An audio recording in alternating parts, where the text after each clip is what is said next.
that is that government implements various measures aimed at increasing awareness on disability issues with a view to combat stigma, targeting persons with disabilities, and they include the following. One is building the capacity of ministries, departments, and agencies to effectively spearhead the implementation of measures to mainstream disability in public service. The National Council for Persons with Disability is training committees established to spearhead disability mainstreaming and sensitize senior management and staff of ministries. Number two is that of observing various national and international disability events and days to be able to promote the rights of persons with disability, where communities and persons with disabilities participate. The events are used as forums to educate the public on the inclusion of persons with disabilities in the society. Some of the events include the International Day of Persons with Disabilities, held every 3rd December. The last one was held in Narok County. There is also the Autism Awareness Day, which is held every 2nd April. There is also the Albinism Awareness Day that is held on the 13th of June. There is the International Deaf Awareness Day, held every 23rd September, and the International Wheelchair Day, held every 1st March, among others.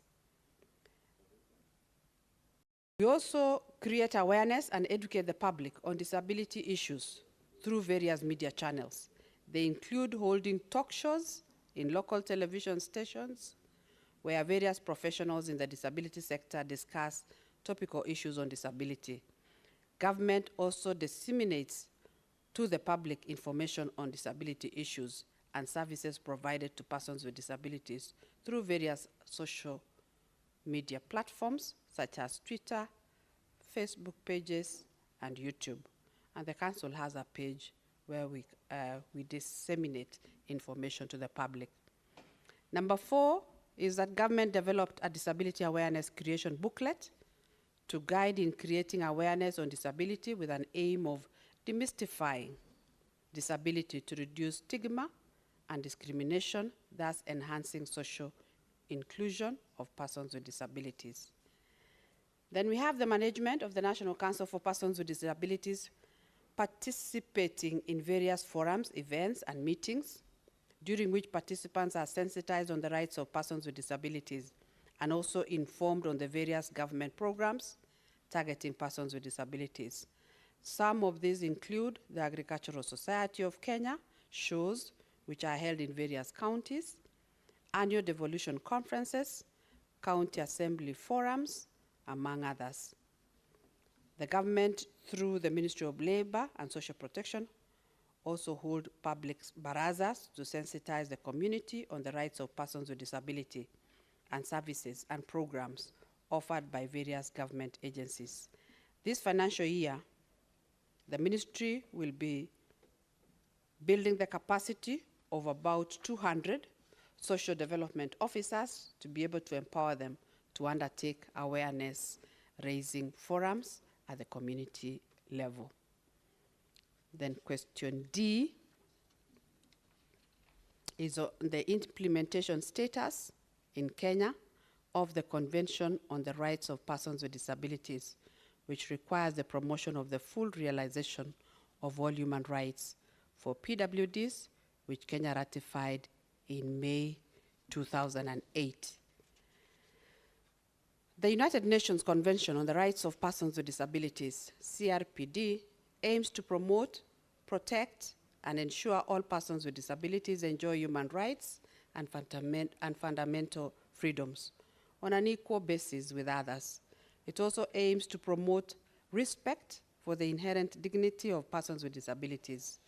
As a state party of the convention, Kenya has the absolute responsibility to fulfill this obligation to implement the convention and realize the rights of persons with disabilities.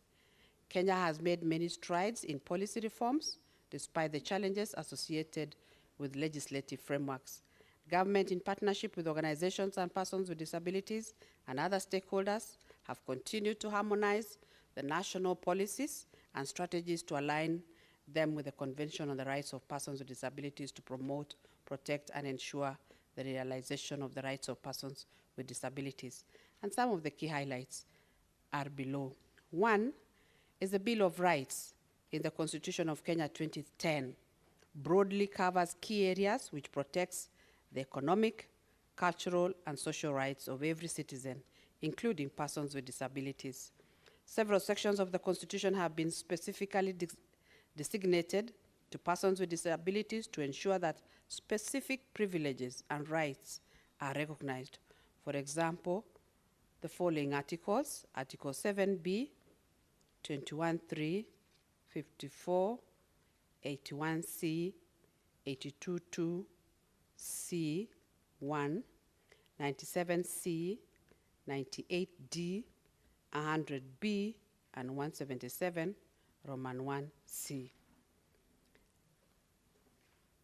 The other highlight is that the National Social Protection Policy under review, so as to ensure that the country develop programs that address the current emerging issues affecting the persons with disabilities. The review will focus on the current situation analysis of the national and county government structures on ongoing presidential directives or initiatives and other global commitments. Number 3, another highlight is that the Persons with Disabilities Act 2003 is being reviewed to align it with CRPD and the Constitution. The Persons with Disability Bill 2023 was reintroduced to the National Assembly by the majority leader. Number 4 is the ratification of the protocol to the African Charter on Human and People's Rights on rights of persons with disabilities in Africa. The protocol aims to promote, protect, and ensure full and equal enjoyment of all human and people's rights by all persons with disabilities and ensure respect for their inherent dignity. The National Assembly passed the Charter for the ratification, and the Ministry of Foreign Affairs is to issue the instruments of ratification to the African Union. Number 5 is the finalization of the draft National Disabilities Policy 2006 to ensure that the country institute and develop mechanisms that will protect the rights of persons with disabilities in the economic, social, and cultural spheres. Lastly, development of the disability mainstreaming strategy to guide ministries, departments, and agencies and social protection practitioners in mainstreaming disability in all their policies, legislation, and programs. Government has implemented various programs that promote the rights of persons with disabilities, as well as empowering them to improve their well-being. And some of them include: Kenya is the first country in Africa to develop a digital accessibility standard for persons with disabilities.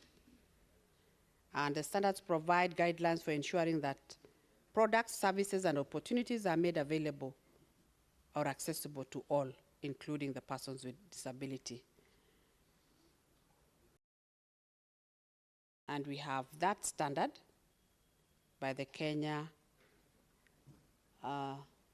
Standard 2952-1-2022 Accessibility ICT Products and Services, which was prepared by the Joint Working Group on Accessibility of ICT Products and Services for Persons with Disabilities under the guidance of the Standards Projects Committee. This is in accordance with the procedures of the Kenya Bureau of Standards.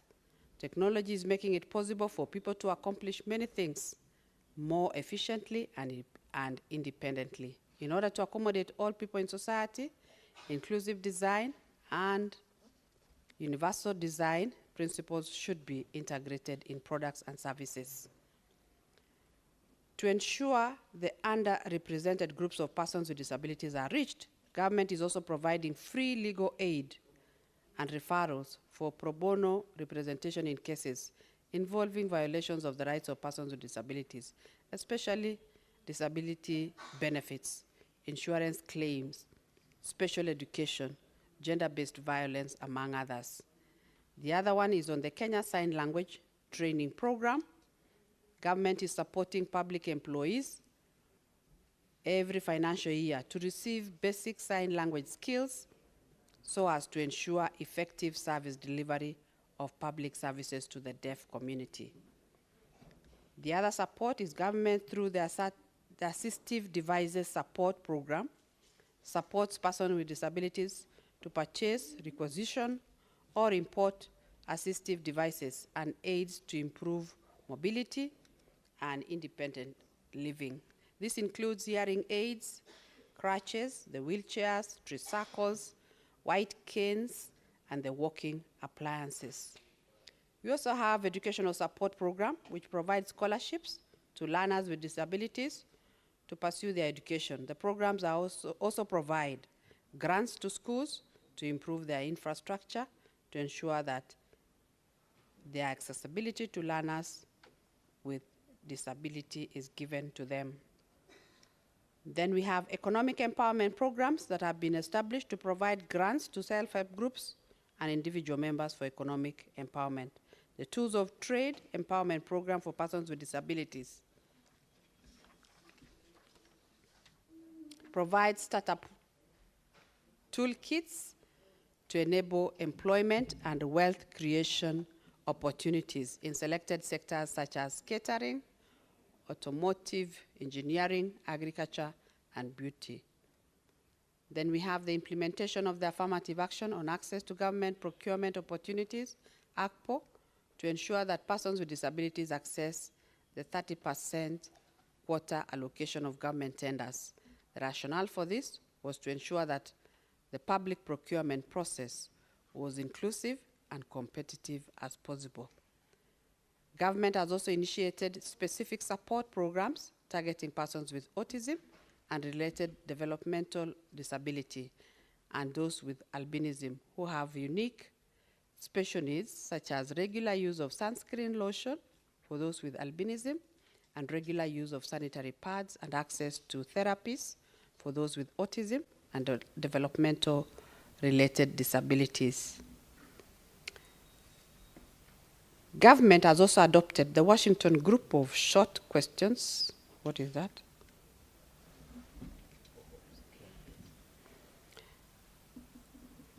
In the National Population and Housing Census 2019, to be able to capture information on persons with disabilities.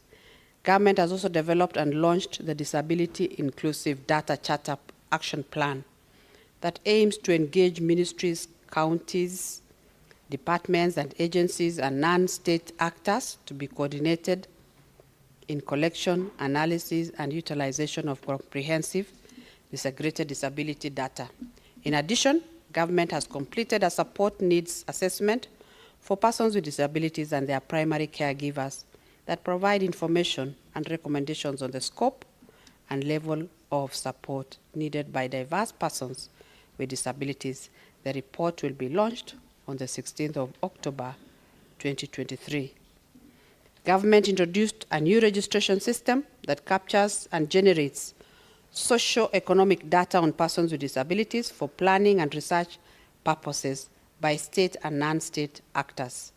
The system is based at the National Council for Persons with Disabilities and is aimed at ensuring all persons with disabilities are registered and captured in a database for purposes of planning and program design. The last three is enhancing access to employment by persons with disabilities through creation and implementation of the National Council of Persons with Disabilities Career Portal that provides an interface that allows job seekers, employees with disabilities, and employers to overcome barriers to employment for persons with disabilities. Then there is the adoption of assistive technology, AT, to ensure persons with disabilities access products and services. A combination of accessible ICT and assistive technology enhances function, independence, and overall well-being of persons with disability. This standard specifies requirements for ensuring that ICT products, services, and opportunities are made available to all, including persons with disabilities. This standard is intended for use by policymakers, regulators, providers, procurers, and users of ICT products and services. The development of this standard is in response to the National Information, Communications, and Technology Policy of Kenya 2019. Last but not least is regular accessibility and usability audits of public buildings and services to improve accessibility by persons with disabilities to physical environments and digital services. Mr. Speaker, I submit the responses. Thank you. Thank you, Honorable CS. Senator Mbugua. And Standing Order 51C7A, you have, you may ask 2 supplementary questions. You may elect to ask them at once, right now, or you may elect to ask one, then allow your colleagues to ask their supplementary questions. Thereafter, you come in last. Thank you, Speaker. I choose to allow my colleague senators to come in first. Senator Mundigi. Asante, Bwana Spika. Tumesikia waziri yale yamezungumza juu ya watoto ama watu walemavu na wale wanjiwezi. Mipango yake yote tumeyasikia na tunamshukuru kwa yale ametuambia hapa, na pia tunajua wakati alipatiwa hiyo kiti alipatiwa kwa sababu kulionekana atafanya kazi nzuri, kwa sababu kuna wakati alikuwa mbunge, na pia tunajua atasaidia serikali ya Kenya Kwanza. Swali langu kwa waziri, ametuambia mipango mzuri sana kwa wale wamepatikana ni walemavu. Swali langu ni kumuuliza katika majimbo 47 kuna majimbo mengine madogo kama Embu County, kuna Mafuria, Kiambere, Muminji, Ivurori, Mwea. Uko ni pahali hata hakuna maji, hakuna chochote. Swali langu ni kumuuliza kama kuna mipango ako nayo ndio wale watu wafikiwe ndio waweze kuingia kwa hiyo list, kwa sababu tunajua wengine watoto wengi wazazi wao wanaogopa na pia hata wasaidiki na chochote. Sasa nataka kujua kama kuna mipango anaweza ungana na governor na chief na machab chief na sub area, tuone kama wale watu wanaweza kufikiwa na hiyo huduma. Hiyo ndio swali langu kwa waziri. Asante bwana waziri, madam waziri. Honorable CS.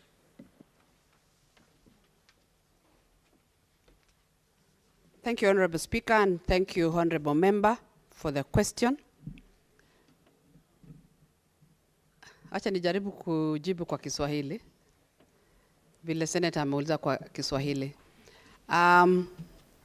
Tuko na mipango ya kuweka kwa program wale ambao wako na disability, and currently tuko na registration of persons with disability kwa kila constituency ambayo tulipea directions officers wetu kwamba wa register persons with disability ama wale walemavu kwa kila county. Na saa hii tumeweza kuregister wengi sana. Bwana Speaker, hiyo registration inaendelea kwa huu mwezi wa 9 kutoka tarehe 1 mpaka tarehe 30. Na persons of disability ambao wako kwa program saa hizi ni 38,141. Wale ambao tume replace this financial year tumefikisha 47,000. Kwa hivyo tumelete on board karibu 10,000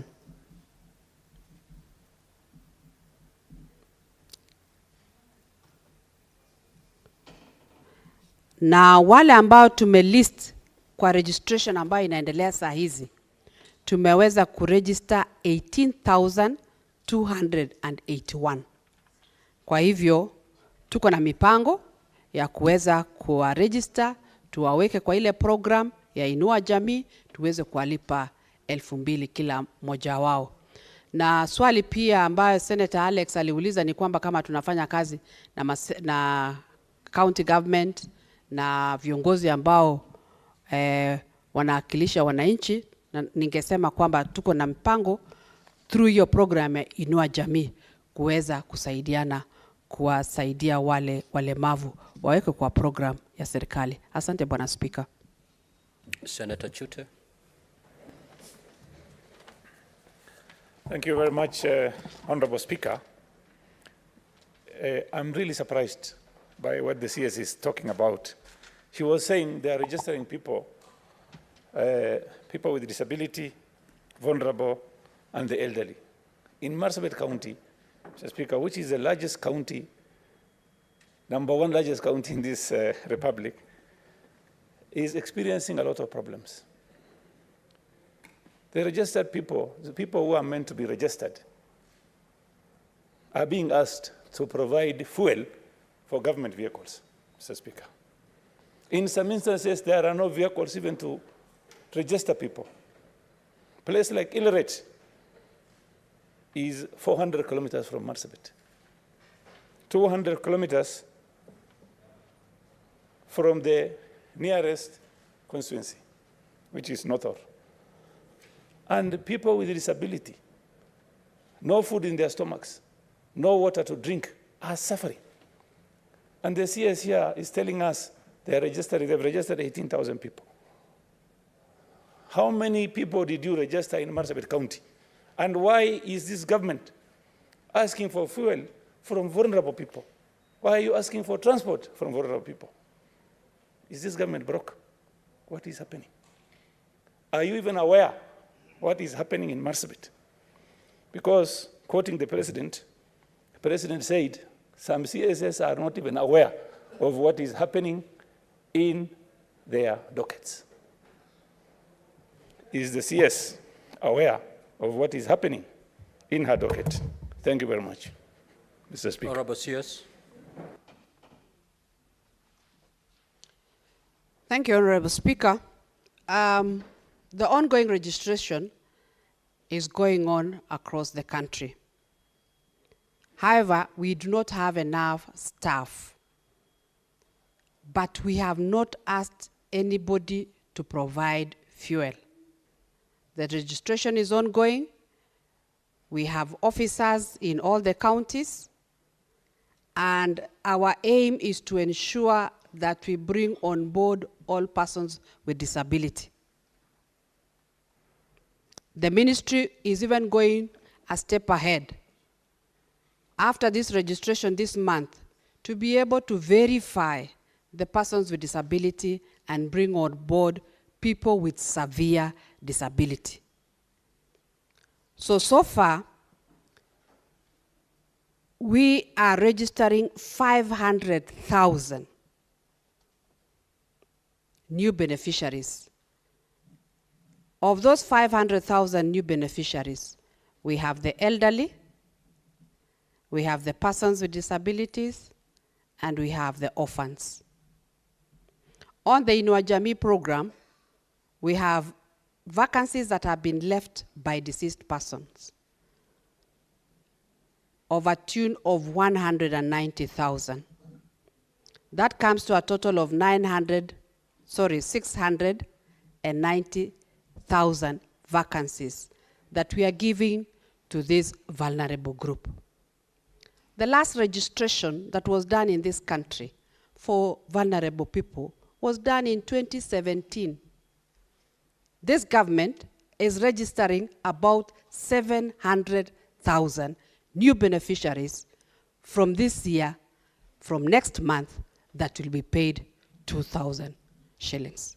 My appeal is that because these vulnerable people may be in remote parts of this country, kindly lead us, let's support them to ensure that they are registered And we are working with the national government administrative officers, the Ngao team, the chiefs, the DCCs, the county commissioners to ensure that this registration goes on in every county, in every constituency, and in every location and Senator sub-location. Chute, you know you cannot raise a point of order against the CS. So kindly allow the CS to respond to your questions. How do you inform the CS? The CS is the one who is here to inform us. Allow the CS, Senator Chute, allow the CS to conclude her response, please. Thank you, Mr. Honorable Speaker. So that registration is ongoing across the country, in every county, in every constituency, and location and sub-location. If there is an issue with your county, Honorable Speaker, I will look into it. Thank you very much. Very well. You've gotten the invitation, Senator Chute. In the event that your question has not been adequately and comprehensively responded to, the CS is available to take up that specific county. So kindly take advantage of that particular invitation. Senator Mutinda, Tabitha.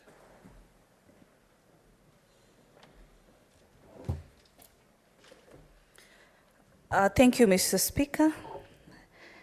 Mine is in regards to the digital literacy as far matters ICT are concerned. I'm an advocate for digital literacy in this country, putting in mind that as a manifesto, we want to ensure that the government offers different e-services for our Kenyans in the different government institutions. In your response on adoption of the assertive technology, would you be able to guide this House on what levels and what analysis have you, formulas or matrices are you using to be able to assess if our people, our brothers and sisters, PWD, have the knowledge and the skill that is required as far as digital is concerned? I want you to understand it from the perspective that highly the people with disability, their movement, of course, is slowed, and so they need to be very highly equipped on digital skills so as to ensure that they get the government services that we are putting in place. Putting in mind we are moving from over 5,000 e-services for the government to over 15,000 services. It's one thing to move to those numbers. It's another for our people to have the skills that they are required to be able to access these services. Lastly, Madam CS, is in regards to economic empowerment. Honorable Senator, you're only allowed under standing orders one supplementary question, which you have already asked. I'm within the supplementary guided, Mr. Speaker. No. For the people Senator, with disability in this just country. asked one supplementary question. Allow the Honorable CS to respond to that supplementary question about digital literacy. Thank you, Mr. What is the Speaker. ministry doing about digital literacy to the PWDs to All enable right. them access the government services that are migrating from manual to e-service? Perfect. Honorable CS, kindly proceed to respond.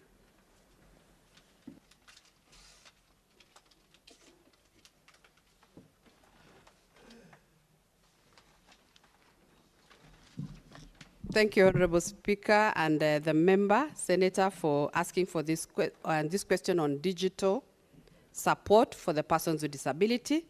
My response is that assistive technology has been provided for the specific categories of persons with disabilities. So that is what the council has been able to do, and the CEO is here to be able to give further guidance in case you need that support. Madam Senator, thank you. Senator Mariam.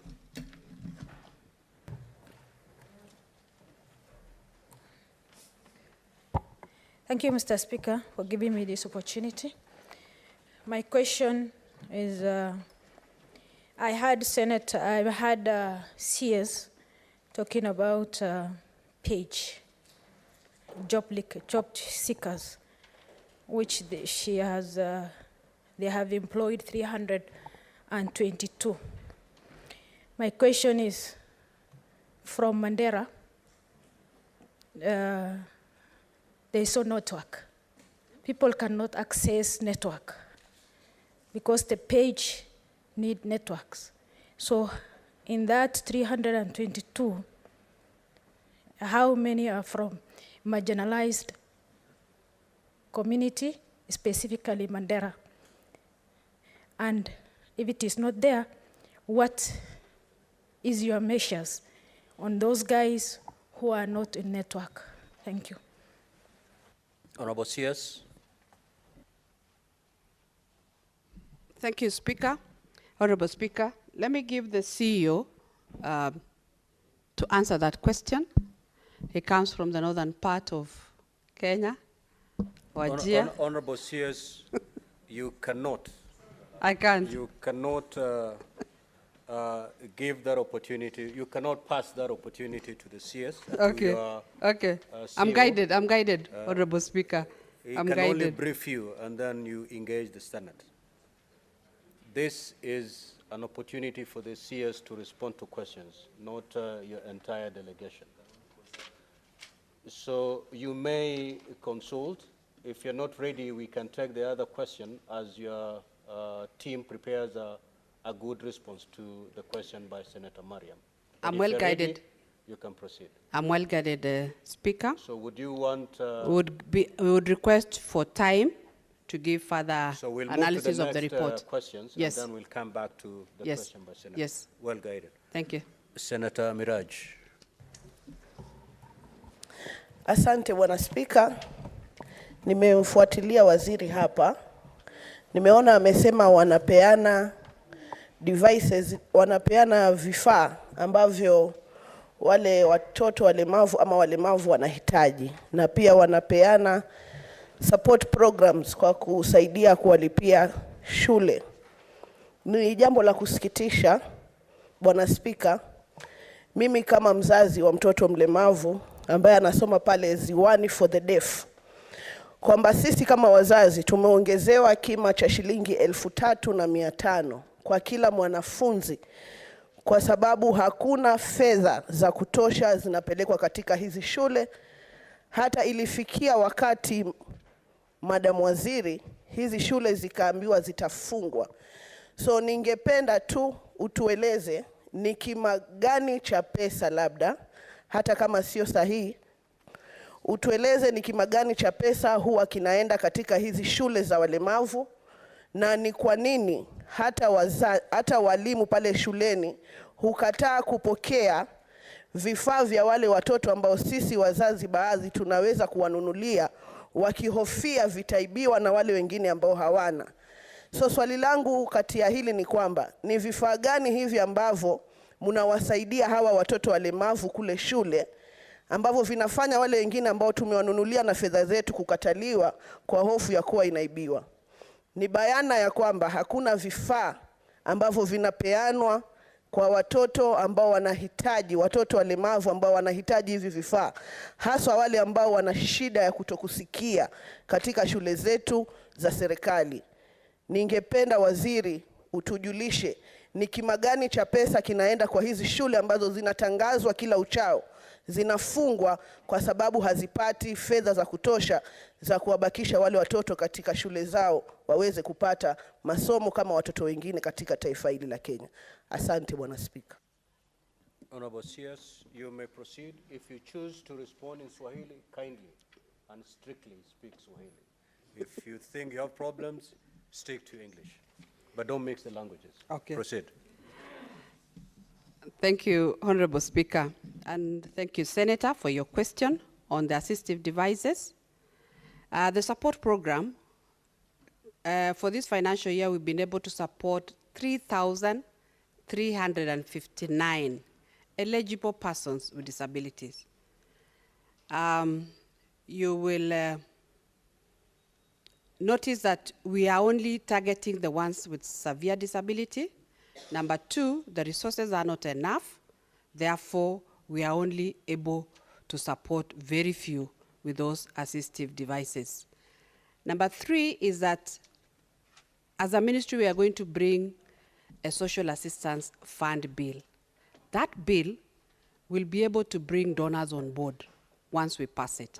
So my appeal is that Once that bill comes to the National Assembly, and maybe it will come also to this House, kindly let's pass it so that we can get more funding from donors who are very ready to support us to be able to supplement the exchequer. Then we can be able to buy more devices for the persons with disabilities. Thank you, Honorable Speaker. Senator Mandago.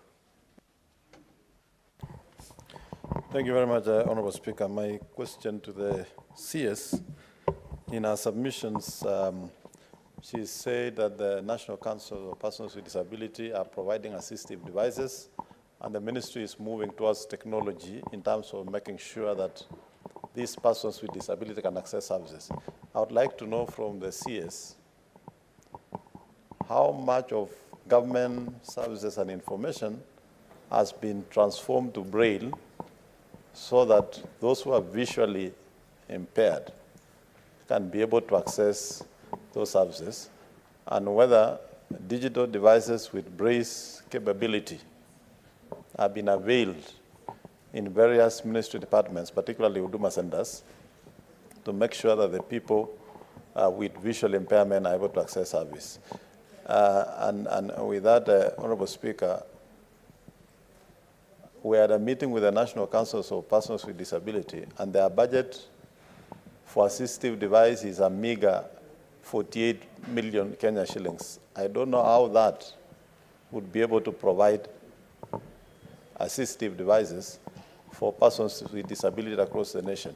I think it would be prudent to lay also your problems in Parliament so that when Parliament is doing or making the budget, and during budget making process, adequate resources can be availed, because a nation can only be measured on how they take care of their vulnerable. Thank you, Mr. Speaker. Honorable CS. Thank you, Honorable Speaker and Honorable Senator Mandago, for your question and support to the vulnerable persons that we have in this country. It is true the resources are not enough. Currently, the council has a budget of 259 million. Out of that 259 million, they're only given about 100 million. So they are short of the funds that they are given, and giving services to these persons at times can be a challenge. And I agree with you, some of them may not be able to get the devices that they need when they need them. And my appeal also is that for leaders who are here, kindly support, and I'll also be asking the National Assembly to be able to pass the budget for the National Council for Persons with Disability to be able to support programs for the vulnerable persons. As for the Braille, the numbers, we will be able to provide once we get the information. Thank you, Mr. Speaker. Senator Boni.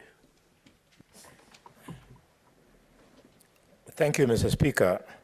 Madam Minister, congratulations for landing this highly coveted job. When I last checked, the reports were that only 6% of the 2.4 million children aged between 6 and 21 years are in school. 6%. What are you doing aggressively to ensure that these children who are at home are brought in school before you ask Parliament to give you money? Honorable CS.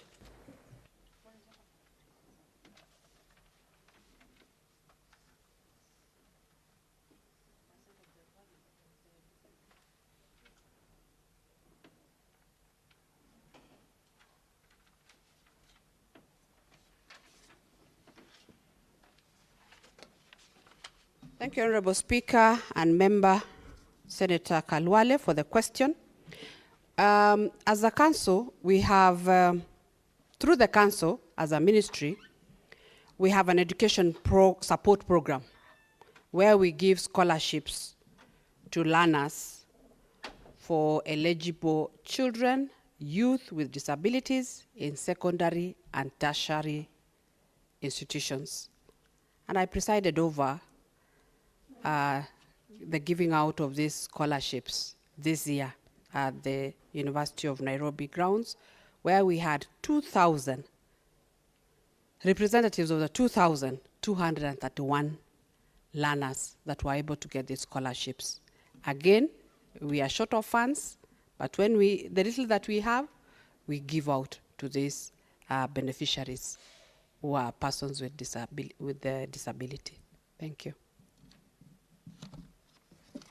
Senator Cheriot. Thank you, Mr. Speaker, for giving me this chance. I do welcome Waziri Florence to the Senate. Mr. Speaker, it will be important to note that this is the only cabinet minister who votes for me. In another way to put it, she comes from my county of Kericho, and therefore I do welcome her to the Senate to respond to the issues that members have with regards to her ministry. Mr. Speaker, I'd wish to know from the Cabinet Secretary. She knows full well that Kenya's leading export to the world presently is no longer tea and coffee as used to be back in the day. In fact, our premium earners as an economy is not even tourism anymore, but foreign remittance from Kenyans that labor abroad has overtaken all those sectors, and therefore it's a place that we must pay close attention to as a country.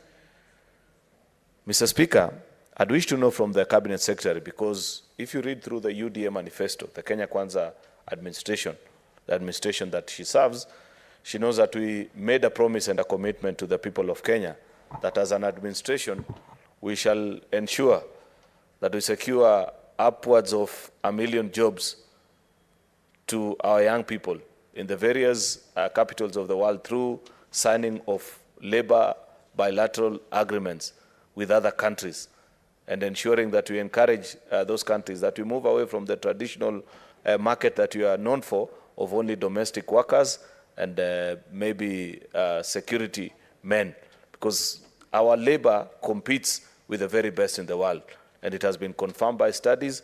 If you followed through the visit of the president, Mr. Speaker, you saw that currently when the president visited the Silicon Valley, in almost each of the great global companies that he visited, he had a meeting with Kenyans, and you can name it, from Apple to Google to everywhere. Therefore, we produce the very best in terms of our labor and human capital that can compete with the very best in the world. Therefore, can the minister perhaps brief the House on how much progress has been made in her ministry with regards to signing labor bilateral agreements with the additional countries that we promised, away from the traditional sectors that we are known for? And also, if you may permit me, Mr. Speaker, because you know that there has been a great issue and it's a matter of great public interest. In fact, one of the issues that remains unresolved in this House is that the Labor Committee of the Senate in the last term undertook a study and a visit of Saudi Arabia. Unfortunately, at the conclusion of the term of the House, we had not completed on that report, but it's one of the reports of this House on what GOK needs to do in the Gulf countries to secure Kenyans that are working there, ensure that their rights are protected, and that we send the right people so that we also don't affect our image as a country. If I could get those two commitments from the minister, I'll really appreciate. Thank you, Mr. Speaker, for the chance.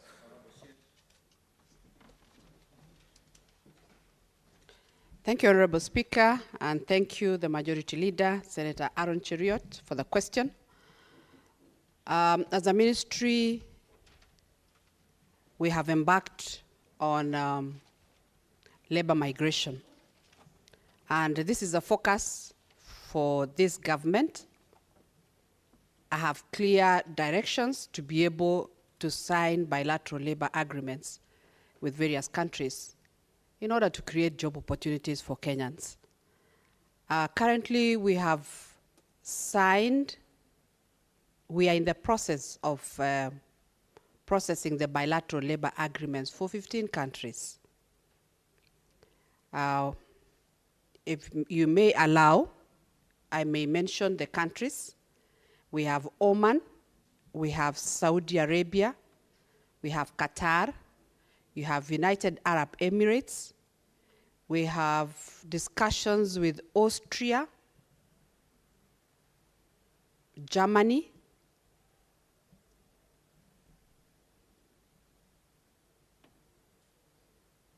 the others, I may not remember, but there are 15 in number. But the ones that are at advanced stage is Oman, Kuwait, Saudi Arabia, United Arab Emirates, Austria, and Germany. And within this year, we should be able to get job orders from those countries. I'm aware of the Kenyans that do not have jobs, especially our youth that are more than 5 million and require those opportunities. So, Mr. Speaker, I would like to say that we are progressing well. We have the great support of His Excellency the President towards that.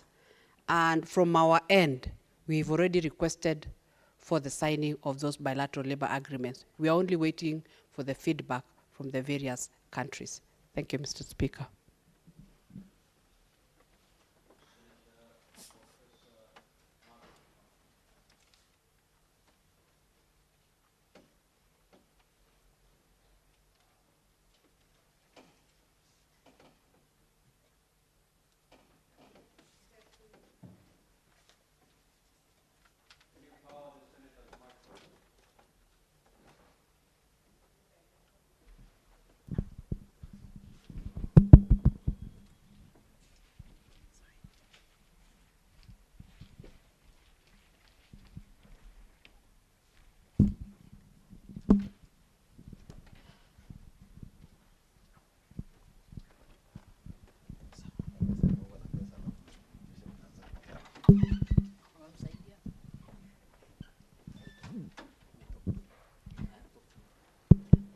Thank you, Mr. Speaker, and thank you, Madam CS, for a very elaborate answer to the questions that have been presented before this House.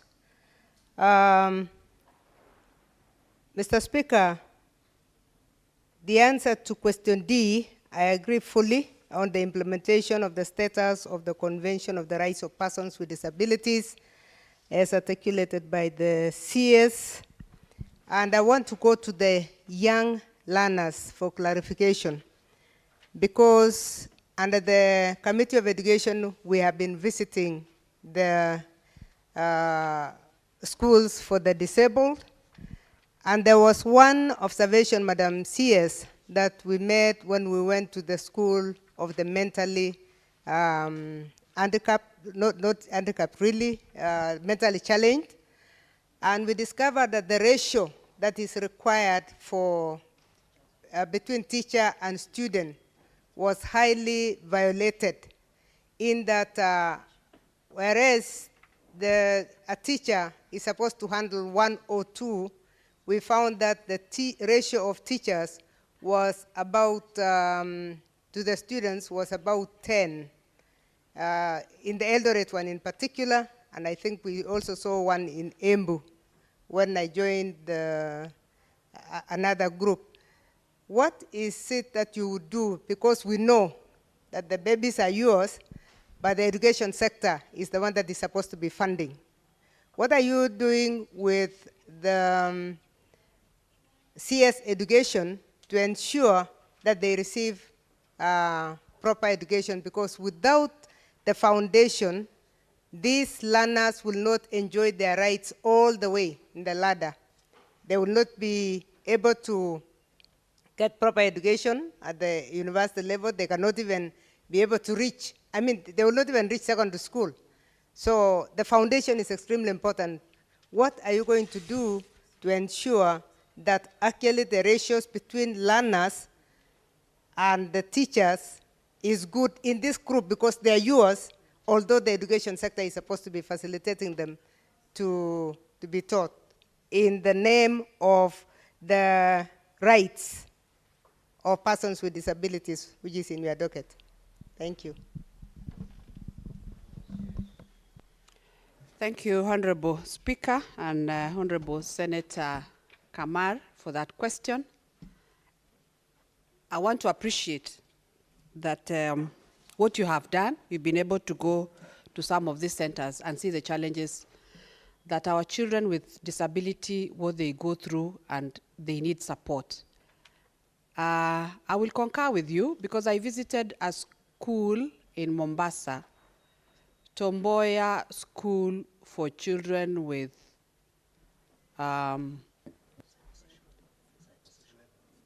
cerebral palsy. Those children, the teachers that take care of them are very few. That is one.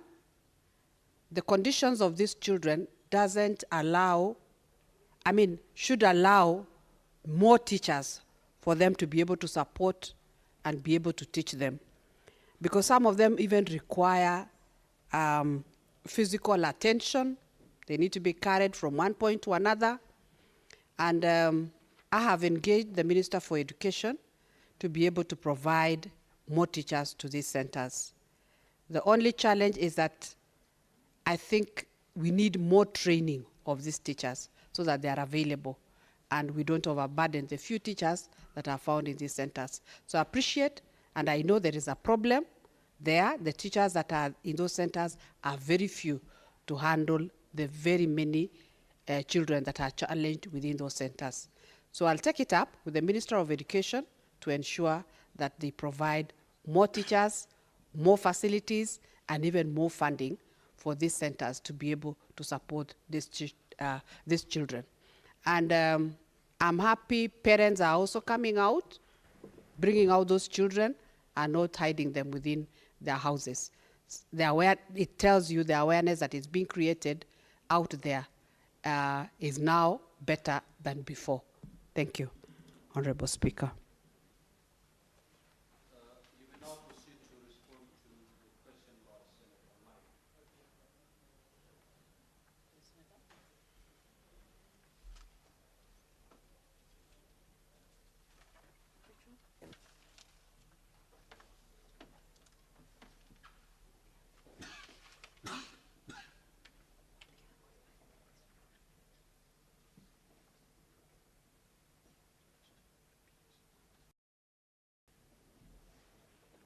Honorable Speaker, kindly repeat.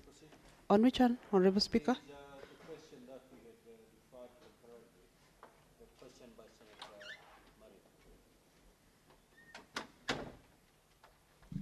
Which one was that? Kindly, can it be repeated?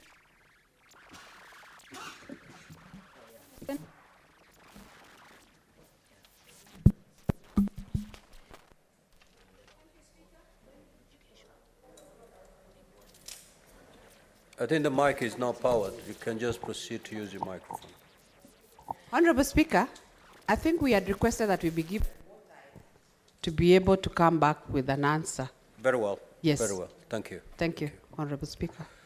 Senator Mbugua, you may ask a supplementary question, but if you feel you have, if your concerns have adequately been addressed, you need not ask any question. Thank you, Speaker. Madam CS, you indicated very clearly that the government has only achieved 1.4% against the required 5% in employment. Yet, you've also indicated that the government has retired the disability mainstreaming indicator. My question is twofold. One, what involved the retirement of that indicator? And what other tool are you going to use to ensure that the provisions of this act are achieved? Thank you. Honorable CS.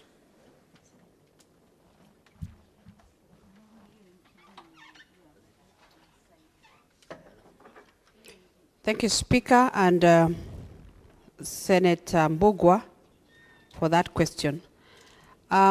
We have discussions with the Office of the Prime Cabinet Secretary on this issue of the retired indicator in the performance contracting on disability.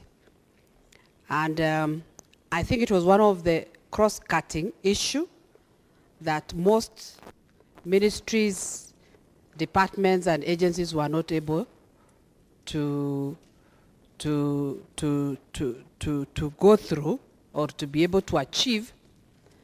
And we are having discussions so that it is returned back in the next financial year.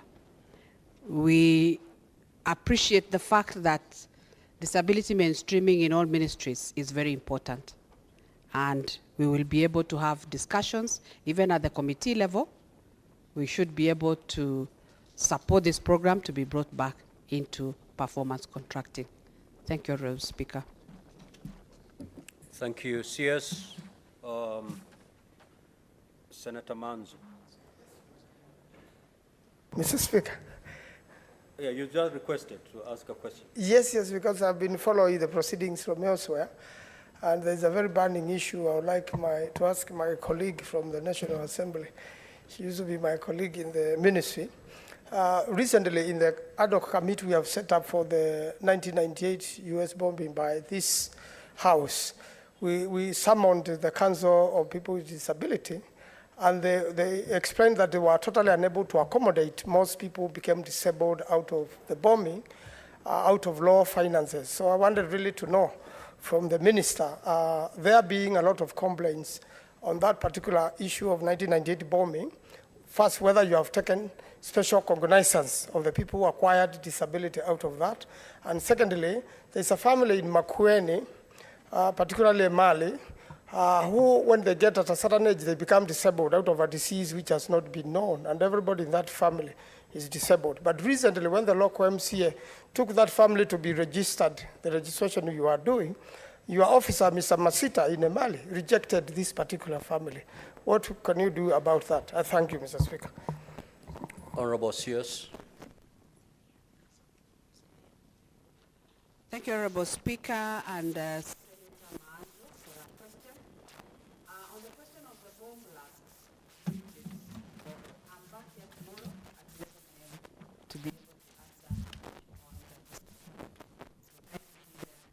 to listen to answer.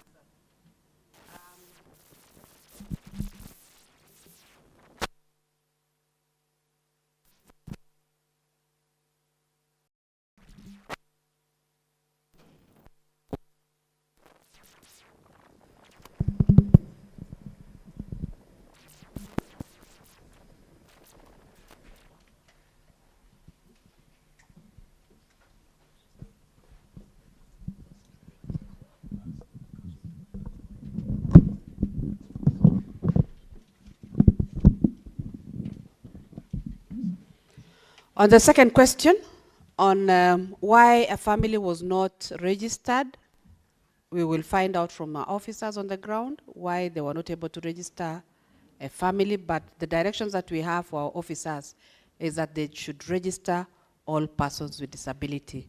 And then the council will later vet to see or to have those with severe disabilities registered on the program of Inua Jamii.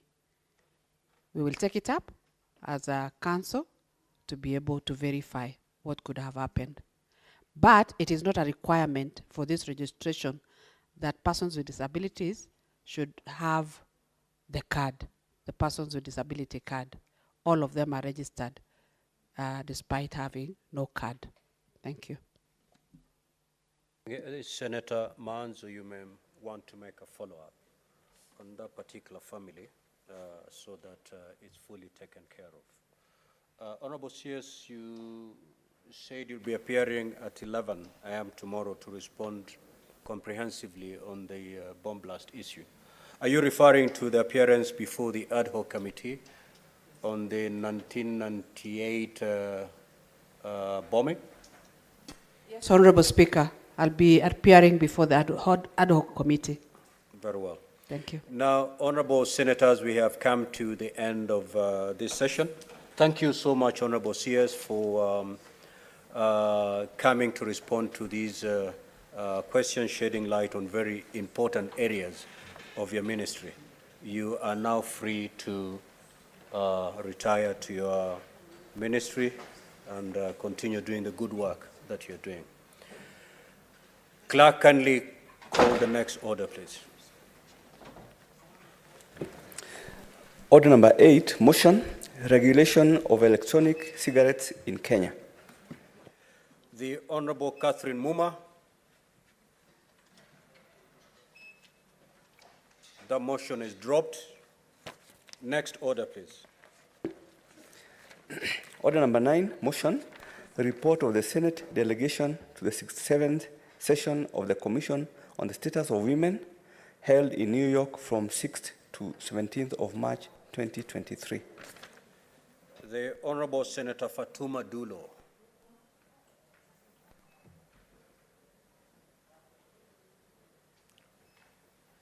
The motion is dropped.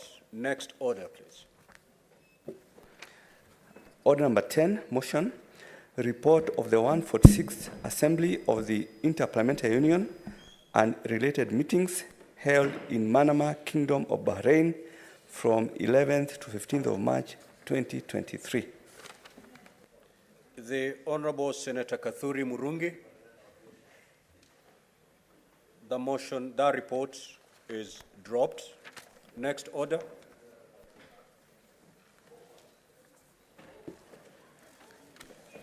Order number 11, motion, repossession of movable assets by lending institutions due to non-performing loans. The Honorable Senator Wahome Wamatinga. That motion is dropped. Next order.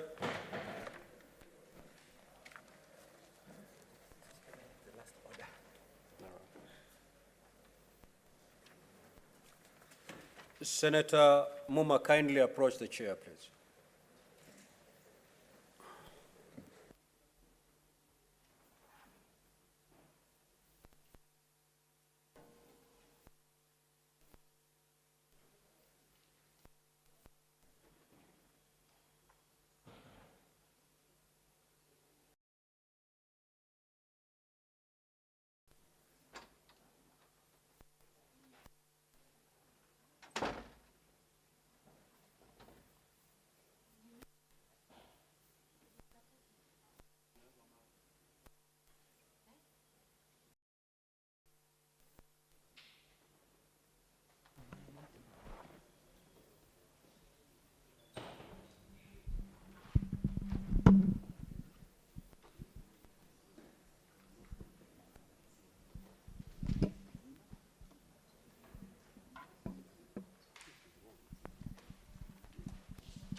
Now, order number 8 in today's order paper, that's the motion on regulation of electronic cigarettes in Kenya.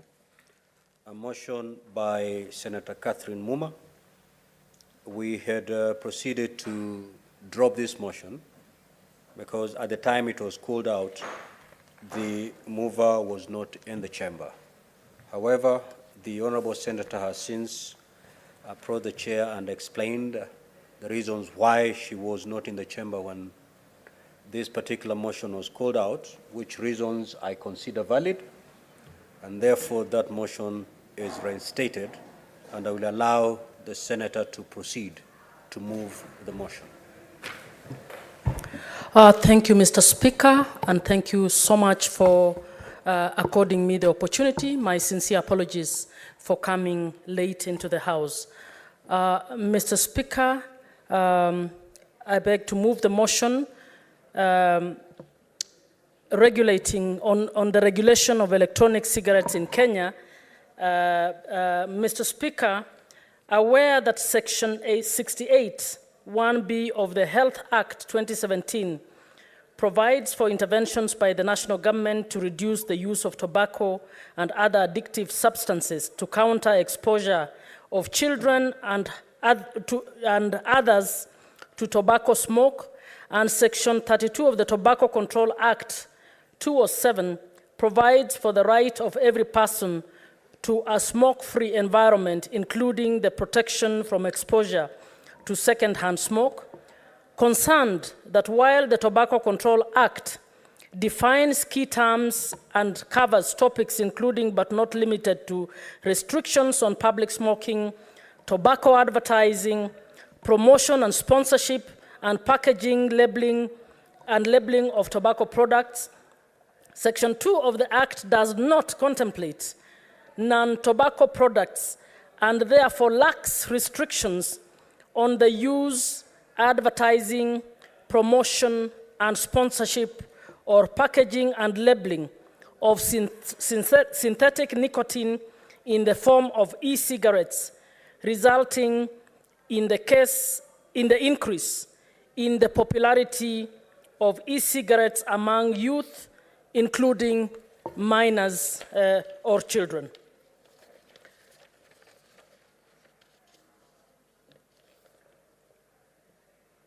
Mr. Speaker, now therefore, the Senate resolved that the Ministry of Health should urgently convene an all-inclusive stakeholder forum to, number one, develop a national policy regulating e-cigarettes and all related elements, including vape pens, e-liquids, flavors, and their marketing and advertising in mainstream media as well as social media, and two, establish rules to govern the production, sale, advertising, and consumption of synthetic nicotine and control of illicit trade of counterfeit products.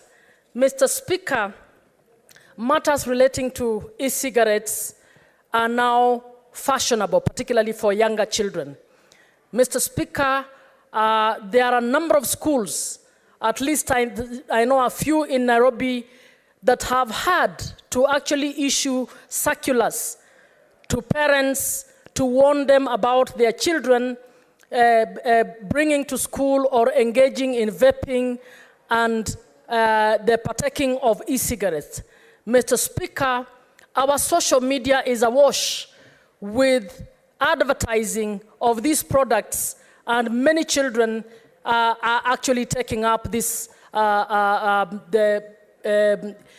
inhaling and use of e-cigarettes. Mr. Speaker, research has also shown, research around the world has shown that the e-cigarettes actually cause a lot of health harm to many young people. And Mr. Speaker, this motion is brought to actually just bring our control, about our Ministry of Health and those involved, including the Tobacco Control Board, to be able to take up this issue in order to address it. Mr. Speaker, as we get digital, as we get into new technologies, we need to be cognizant of the fact or of the dangers that come with this kind of technology. And we know that all of those who have been having harmful products will also innovatively take advantage of the new methods of advertising, the new methods and the technologies to ensure that they circumvent the law.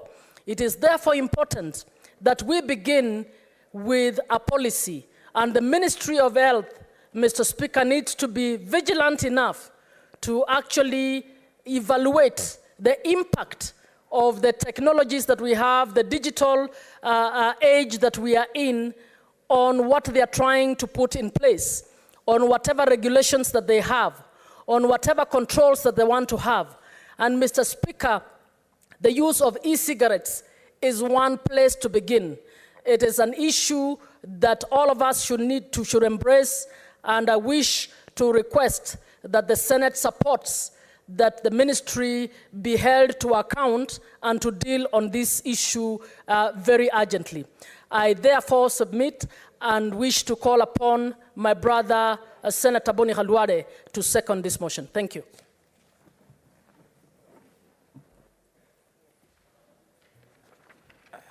Thank you, Mr. Speaker. Mr. Speaker, allow me to congratulate and thank Senator Catherine Muma for allowing me to second this very important motion, which to my mind, Mr. Speaker, is a deliberate strategy to go and target our children.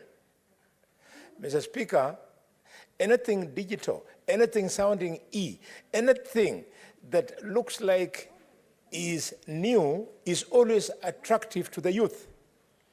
And Mr. Speaker, therefore, this legislation, this motion should quickly go through, but more importantly, my sister Catherine, let us transit to a bill so that proper research is done by ourselves with the support of the technical teams in the Senate for us to actualize this law.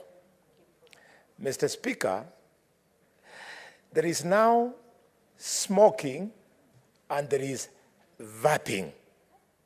Smoking is what we are used to, but the youth now are being exposed to vaping, whereby they inhale vapor, which is deliberately laced with these intoxicants that then give children addiction, and they appear to enjoy the same nicotine and other fine substances that cause addiction and intoxication.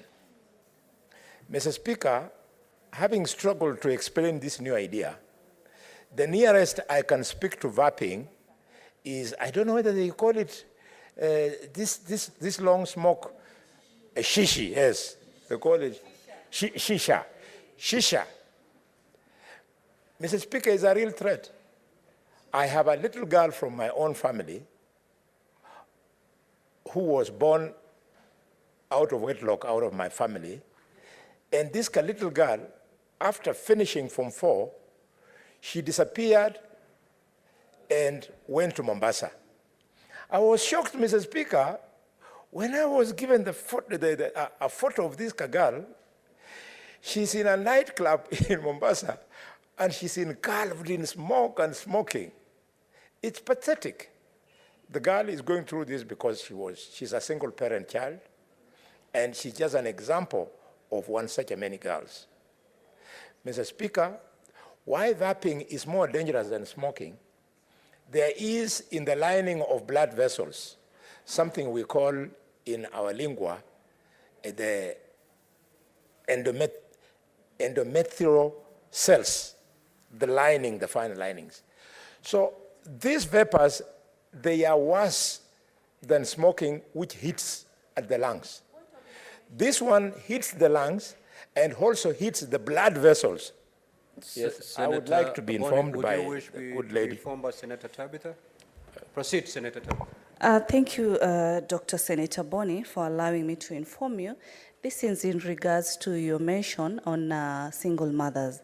The children born from single mothers tend to get into certain behaviors in this country. Not all of them. I am an example of one. I'm from a single mother. And here we are with you in the same house, sir.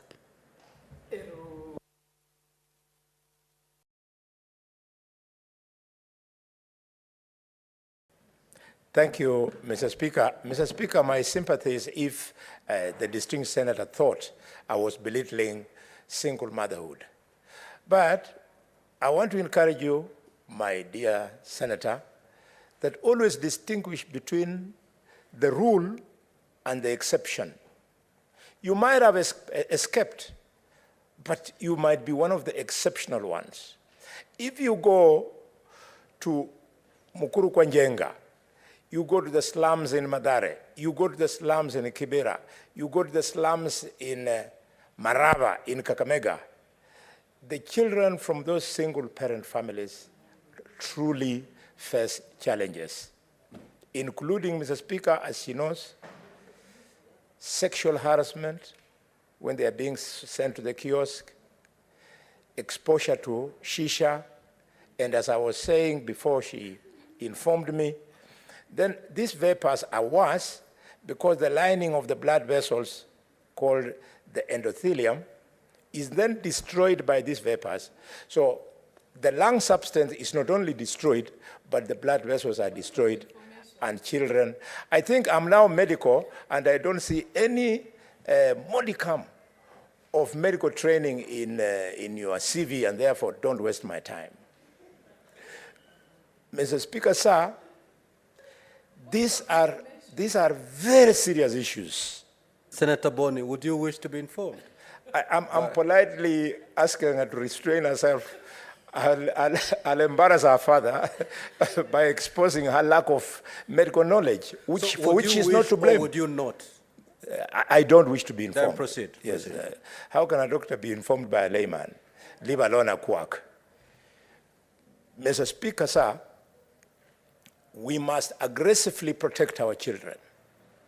And as a firm believer in family and a firm believer in the beauty of children, I'm so proud that I'm seconding this bill. Mr. Speaker, these guys of the so-called e-cigarettes have even added flavors, so that children who are even in kindergarten, they partake of it, and little do they realize that these nice tasting things are slowly addicting them. I congratulate the senator, and I wish to second the motion as moved. Thank you, Mr. Speaker.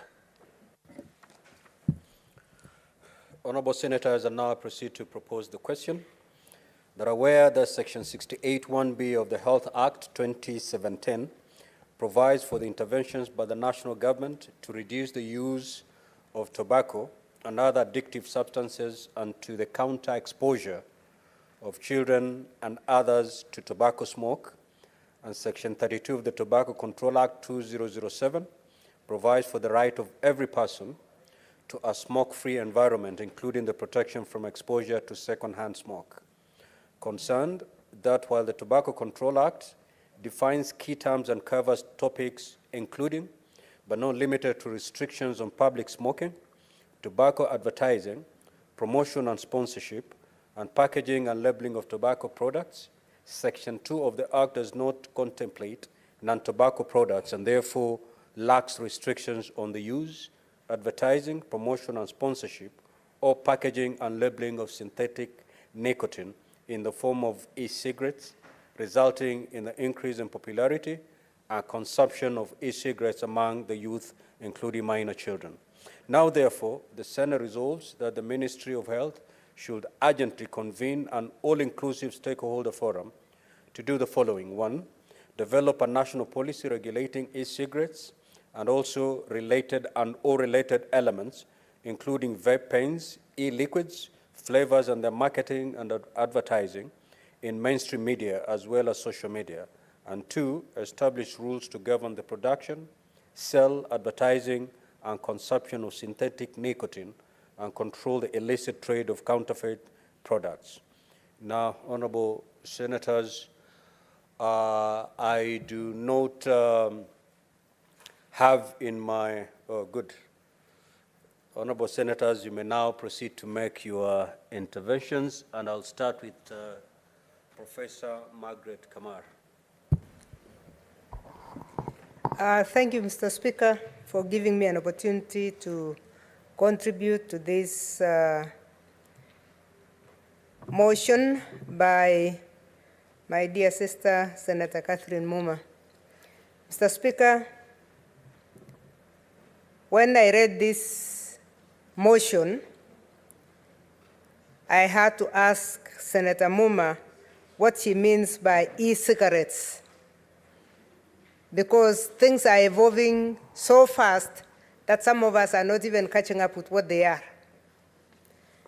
Mr. Speaker, I want to start by agreeing with Senator Alwale that beyond the recommendations that we are being given, we should be going towards a bill.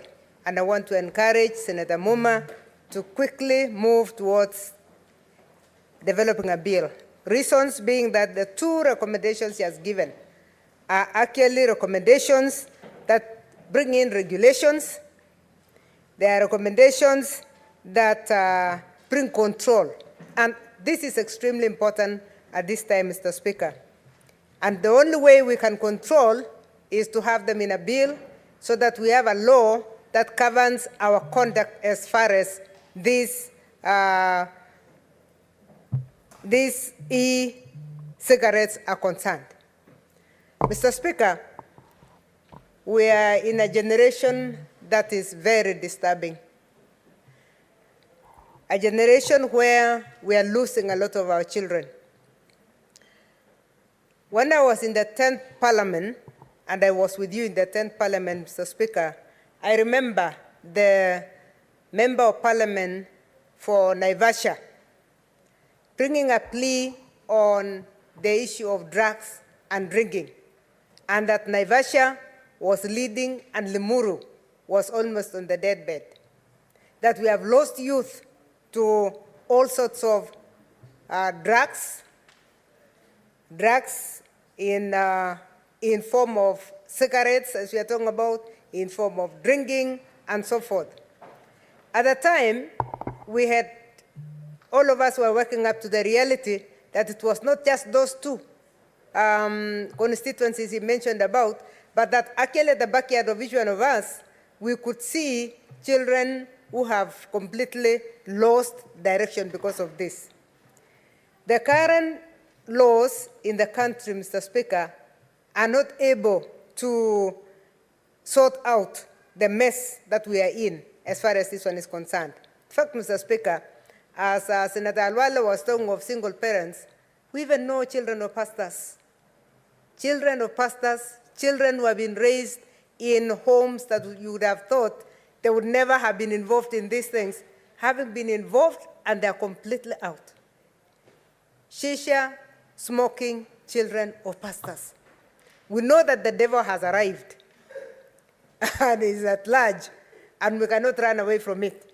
So it is very important now that we regulate whoever is bringing it, what are you bringing, what is the content of what you are bringing, and what's the content of what you are selling. Mr. Speaker, in our laws, we talk of minimum age at 18.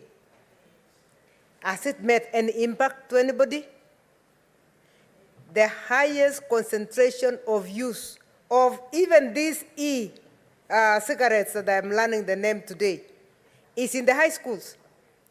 Our high schools have really become a den of drugs. Now we're trying to get other rules in the schools through the BOMs to ensure that children come to school, you search them until you almost search them naked to make sure that they are carrying nothing. What does it mean? It means even this age gap of 18 is not working. It means, although we are saying you cannot sell to somebody who is at 18, that is not controlling anything. It means there are people also who are doing business with their younger population. That the main seller may be selling to somebody above 18, but there's somebody else who is delivering the same goods to our children in school. It is something that will be very difficult that has been very difficult to control, because we talk of visiting days, and everybody is worried that visiting days, they don't know whether it is the parents who bring these things, but there are also people who sneak in alongside the parents. Can schools control the parents so that they are sure that the parent is a parent and they don't have any intruder coming in? It's difficult. We also have watchmen in schools. So, Mr. Speaker, my cry is for the young ones that are below 18 that we are losing. Our highest population is in that bracket right now. The highest concentration, the peak population in Kenya is around that bracket. If we lose, we are going to lose more than one generation. So I would like to support this motion and really thank Senator Muma for coming with this motion before this House. And that we need to go beyond that, because it has not, what we have has not helped us. What we have has not taken us, has not improved the way we behave. We need to know what comes into the country. We need to know who is actually bringing it. We need to know every brand the way it is. There was a regulation that was put by Parliament sometimes back, Mr. Speaker, that even a cigarette company should label on the cigarette that it is dangerous for your health. Has it stopped people from smoking? No, it has not stopped. So there is something addictive about this, and we need to be even more, to tighten things more. You cannot tell me I'm selling poison, but at the same time, I'm telling you that this poison I'm selling is for, you need to take it in small doses. Because what exactly is being communicated by those who are selling, if they are writing that it's dangerous for your health, and they're still selling. So they're still telling you, you can have a bit, but don't have too much. I think in the new bill, and I want to encourage Senator Muma, that we must regulate it properly. We must have a way of penalizing anybody who is found with those drugs, under 18 in particular in schools. What kind of penalty can we give such a person, such people, to the extent that actually people will be discouraged from destroying that generation? It cannot be allowed to continue as business, because the manufacturers are using the middlemen, and the middlemen are able to reach any age set. It is easy to tell a grown-up to consume less, but our youth don't have control. And then within no time, addiction comes in, and we don't know what to do. In fact, Mr. Speaker, it is very pathetic, because once they are addicted, it is like a disease. We cannot blame them. You can't arrest a drunkard and get anything out of such a person. We just have to rehabilitate them.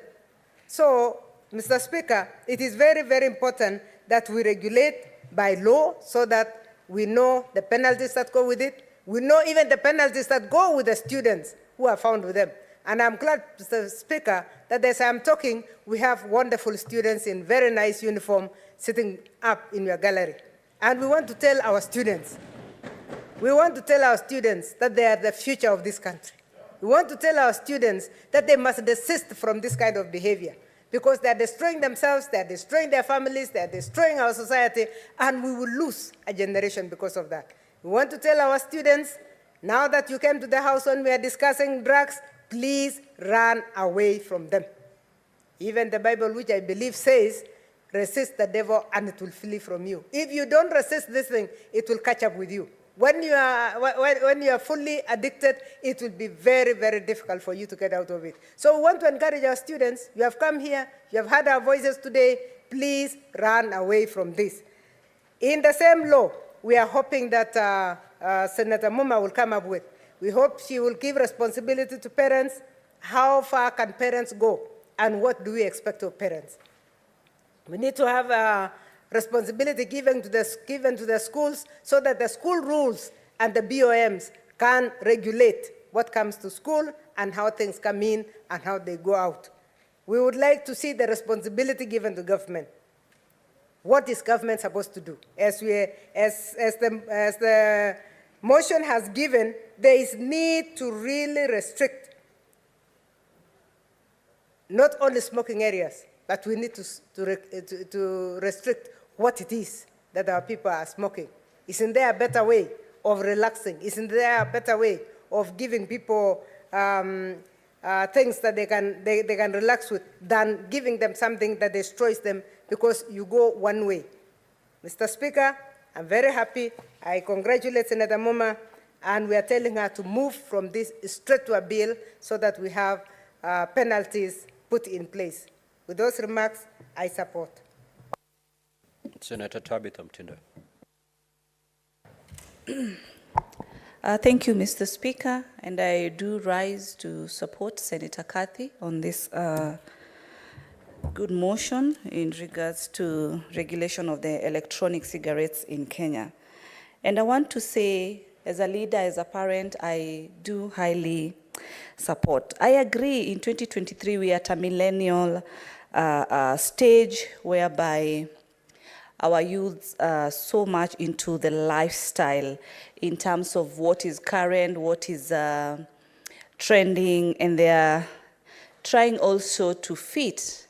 And out of influence, they are also trying to show the status that they are also understanding what is current. Because this kind of gadgets that are in place are current. In the 80s, in the 70s, we never used to have this. A bigger percentage of the electronic cigarettes, over 80–90% is with the youths.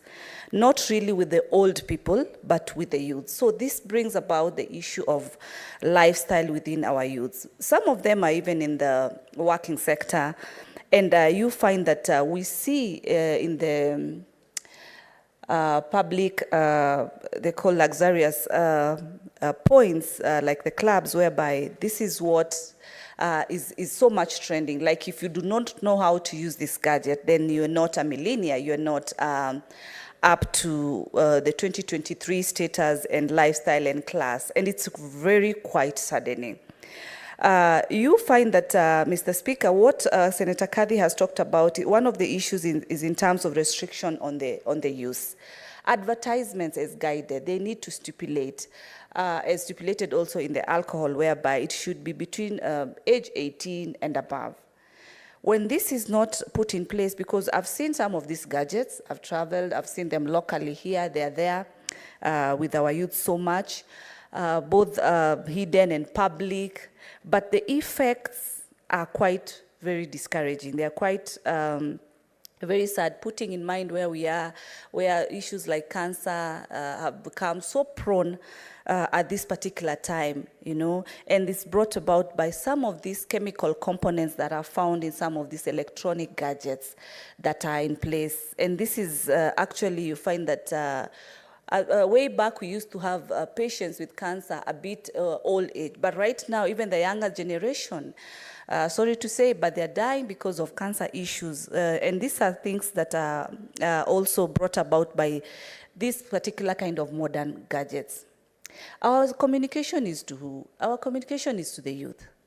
Because the decision lies, yes, with their decision to be able to embark and be able to use these gadgets. But in the long run, definitely it affects them very highly.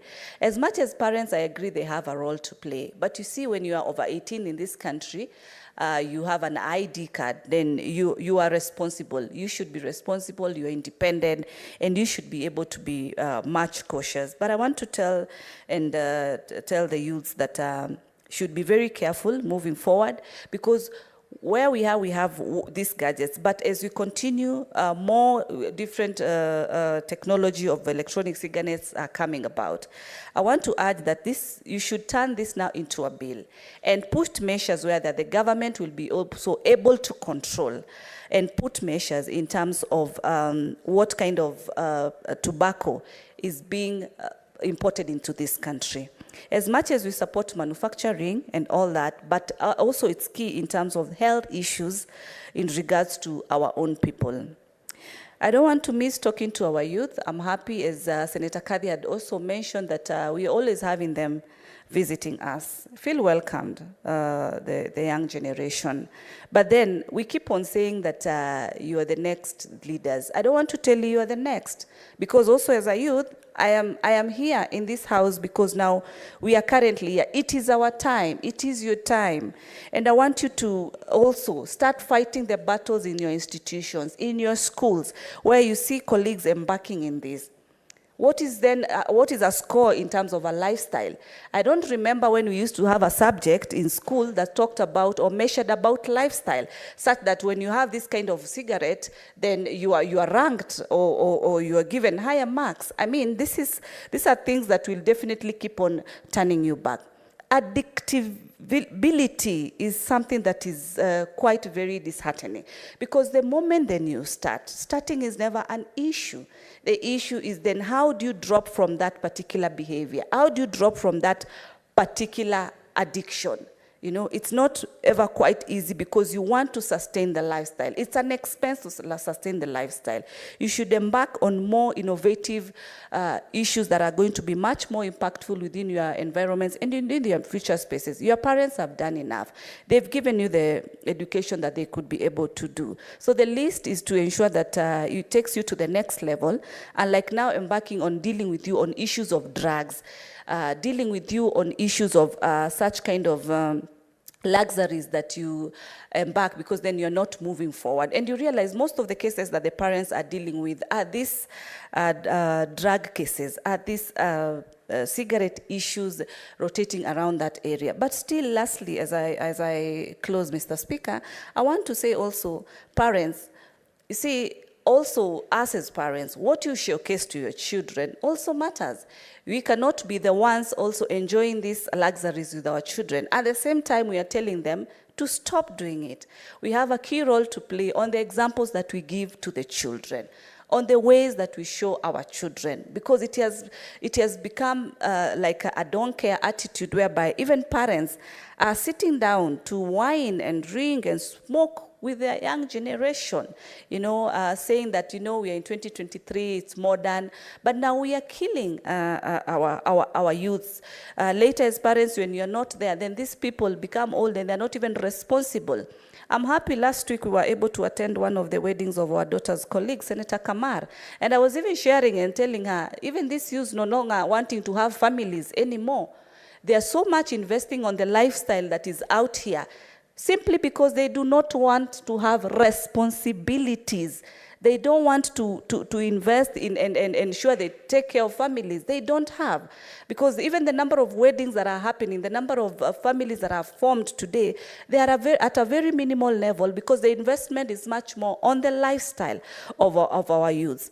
At the same time, the issues of domestic issues, which are being brought about by some of these engagements that families are embarked with, even families whereby you find that the only way to solve solutions is to get into alcoholism, drugs, so that you feel that you're strong, but that is not the best way to do. So these things need to be curbed at an early age, at an early time, and I want you to urge Senator Kathy, move to the next level, give us a bill, let us be able to support you on this for the sake of our future generation. Thank you, Mr. Speaker.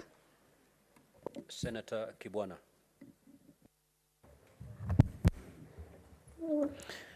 Asante Bwana Spika, na mimi naomba kuchangia kidogo uvutaji wa wanaita e-cigarette ama ni shisha.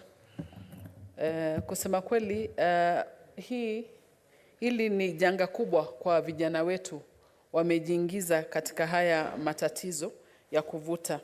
Na inaonekana kuwa wakianza kuvuta hii e-cigarette ama shisha ama ingine inaitwa vape, ni kuwa wanajiingiza katika mambo mengi zaidi. Hii shisha na hizi e-cigarette zimeongezewa vitu vingine, vitu kama bangi, ya kuwapoteza watoto wetu, na unaona kuwa hiyo sio sigara tu, lakini vitu vingine zaidi vimeongezwa. Kusema kweli, hii ni tatizo kubwa kwa sababu kwanza inaleta matatizo ya moyo, inaleta fungus kwenye kifua, tuseme pia kifua kikuu, inaleta pia kwa wale bado wanawake wajawazito, inaleta watoto wanazaliwa wakiwa na kilo kidogo, tasema mtoto mwenye uzito mdogo, na pia kuchakaa kwa ngozi. Inaleta fangasi ama asthma pia, na hii ni addiction kubwa sana. In fact, wao wenyewe wanajiletea hii uraibu wa nicotine. Unajikuta ukitoka hapo unajiingiza kwenye pombe, unajiingiza kwenye uraibu zaidi, unajiingiza katika hii nyingine, vitu vingine wanaita mogoka. Kila kitu inajiongeza wakiweza kuanza kutumia hii. Kwa hivyo ni kweli wazazi pia tumewalegeza sana watoto, na sisi pia tumelegeza kamba kuangalia watoto na kuwaweka sawa, ili kuwaweka kwa njia iliyonyooka, kuwa wasiingie katika haya majaribio. Ni vizuri tuko na vijana wetu hapa, ni students wetu hapa, tunawasihi na wao wasijiingize. Ndio hii siku hizi kuna msemo wanasema my cigarette my choice, my shisha my choice. Kwa hivyo tunawaomba na wao wasijiingize katika hili janga, manake ni ni shida pia ya kujitoa. Na pia tunasema hili ni tuweze madaktari ama nini, kitu inaitwa mental health, pia tuweze kuwasaidia hawa watoto wetu, because tunajiuliza kwa nini wamejiingiza katika hiyo. Pia kuna hiyo njia ya mental health, tunafaa kuweza kuwasaidia. Lakini nilikuwa nataka kumweleza kakaangu Seneta Boni Khalwale kwa kusema kweli watoto wote wengi wale amewataja kuwa wameingia katika hii kuwa ni wazazi single mothers, kusema kweli hiyo nakataa nayo, kwa sababu kuwa hawa single mothers ni wale wao bwana mwenyewe ameoa bibi wengi na amedecide kuwaacha, watafanya nini? Bado jina itaitwa single mothers. Kwa hivyo sio kweli. Kuna wamama wengine kusema kweli wanatekeleza majukumu yao kushinda hata vile watoto wako na wazazi wote wawili. Kwa hivyo hilo jambo nakataa nalo, na utakuta watoto wengine wameshikilia vizuri, wazazi wa mama wameshikilia vizuri nyumba zao. Naongezea na namshukuru dada yetu Senator Catherine Muma kwa kuleta hii, na mimi nakubaliana nao kama Senator Mutinda kuwa iwe bill ili tuweze kuweza kuizungumzia zaidi na kuisukuma zaidi. Hii ni challenge kubwa sana kwa sisi wazazi, kwa watoto wetu tujaribu kuwashikilia wasiingie katika hili shimo la kuvuta hii nini inaitwa e-cigarette na shisha. Na kwa sababu pia kuna saratani ya kifua. Hilo ndio janga kubwa sana, kwanza tunafaa kuliangalia. Bwana Spika, nafikiria ni hayo tu niko nayo ya kuchangia, na ni mengi zaidi ukiangalia ili janga ni likubwa zaidi, lakini kwa sasa na support hii motion ya dada yetu Senator Muma. Asante. Senator Chiranke.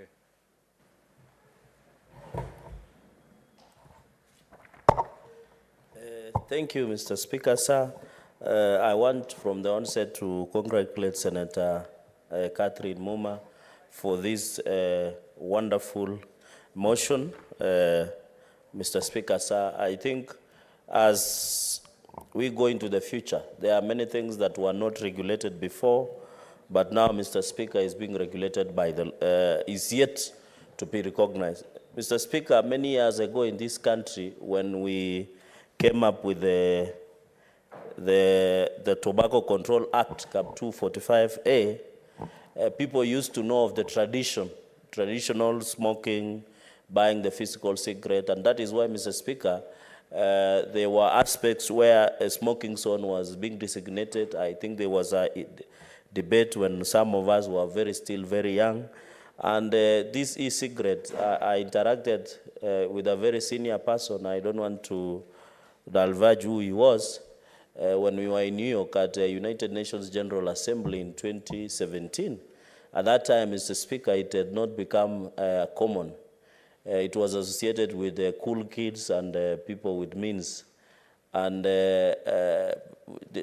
we didn't find it unusual because the room we were in was a small room, one of the 7-star hotels in Manhattan in New York, Mr. Speaker.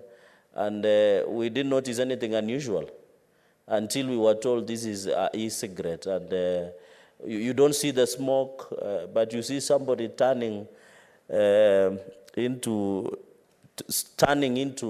like getting drunk.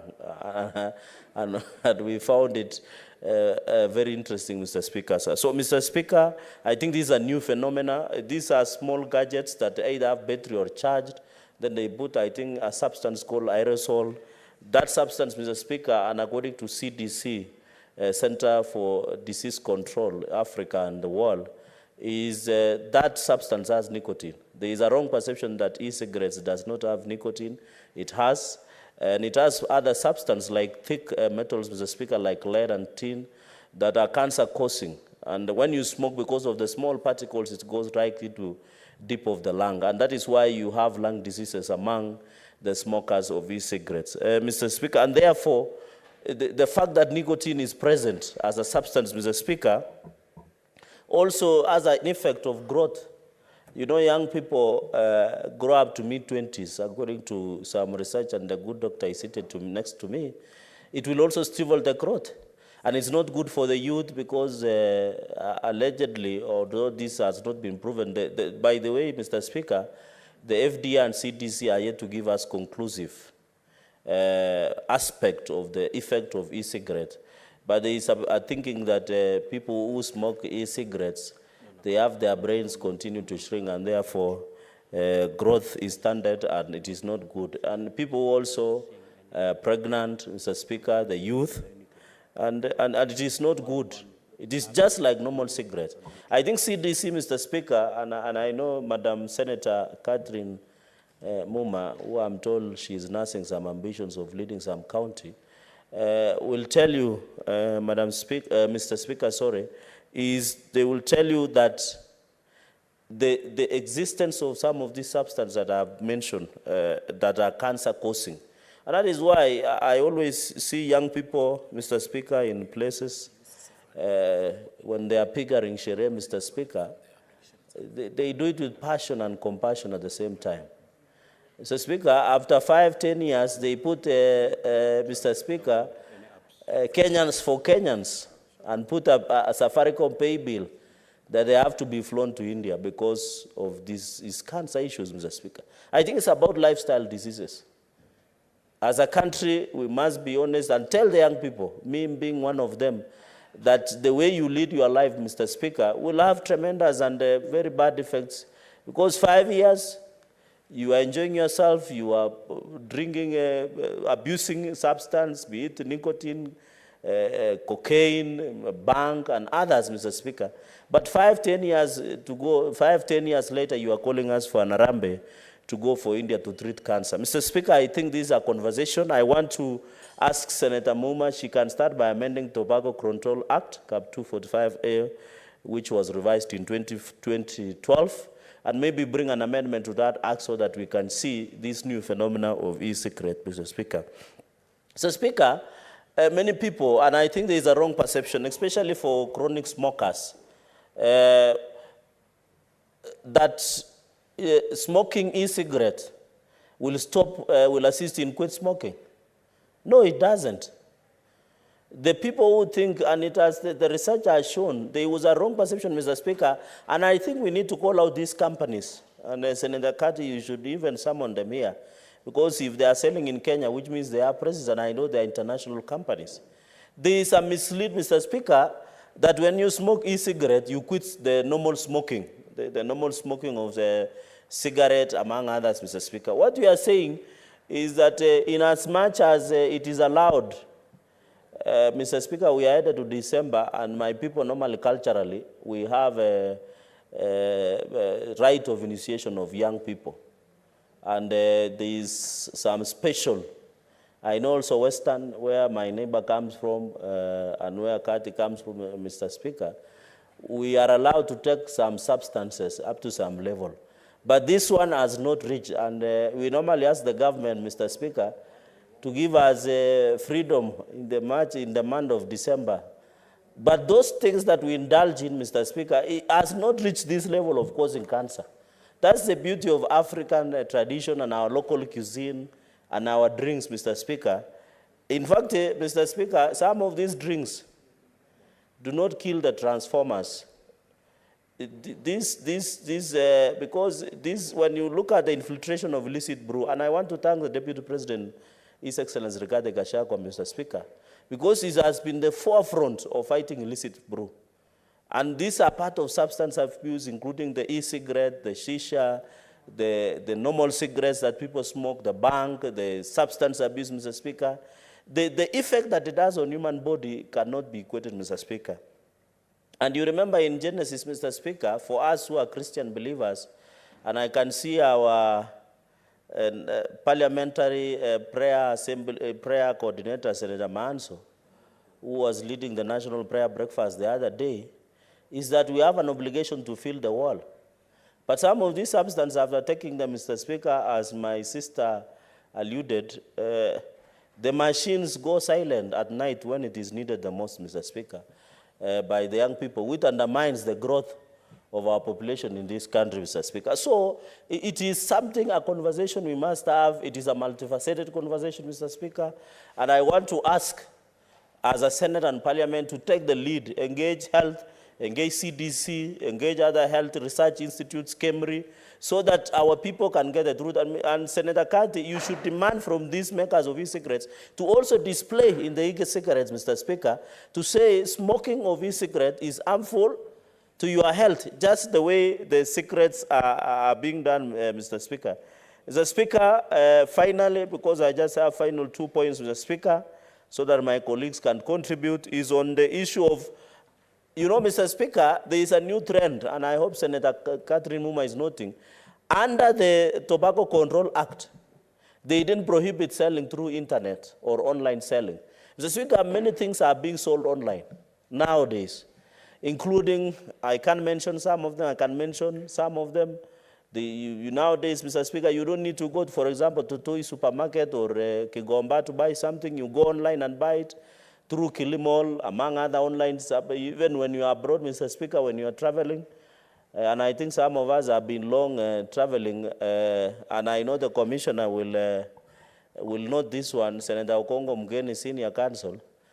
Mr. Speaker, the farthest some of us have traveled is my village in Mosoriat and back to Nairobi. So for some of us who have a privilege of traveling before, is you can sit in your hotel somewhere. I don't know whether Senator Wambua is also a victim of only traveling to Kitui and Nairobi. Is where you can sit in your hotel, Mr. Speaker, and you just buy your tie or your suit or your cloth or anything. So, Kathy, you must amend the tobacco and ensure that if they sell through the internet and online selling, they must be prohibited, or they must display a caveat or a caution, Mr. Speaker, so that when our young people, Mr. Speaker, this issue of internet, we must regulate. That's why our young people can watch pornography issues on internet.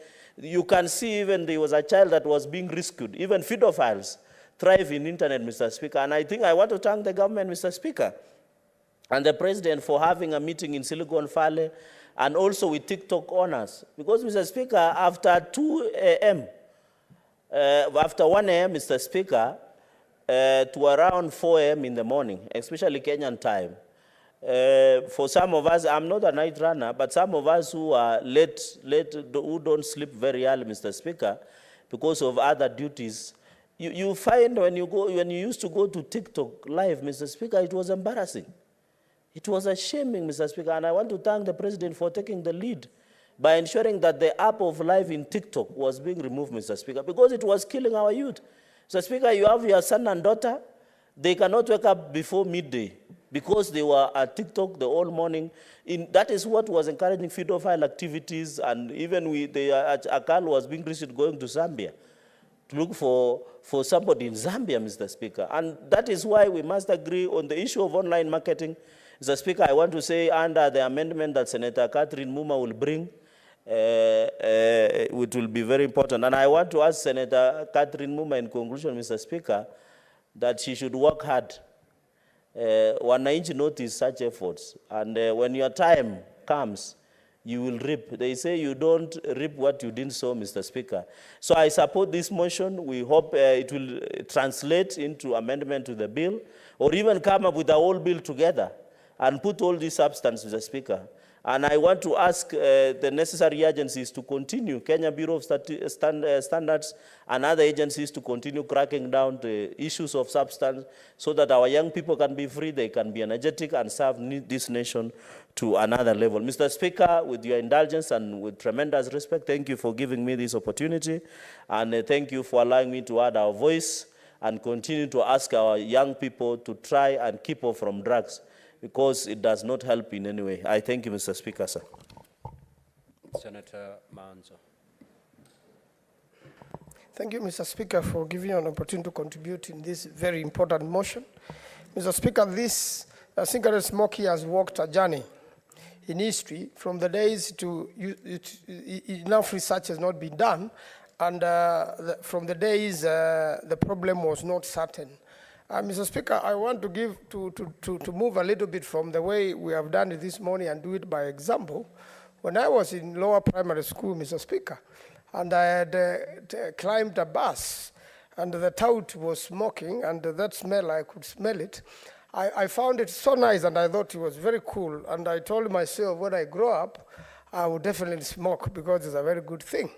But when I went to high school, I found Dr. Griffin, the then director of Sarai Boys Center, was struggling to stop smoking. And he had used various methods, and it was very difficult for him to get out of addiction of nicotine. And he had even gotten experts to help him from abroad, and one of it was, that's what Honorable Cheragay, my good friend, has talked about.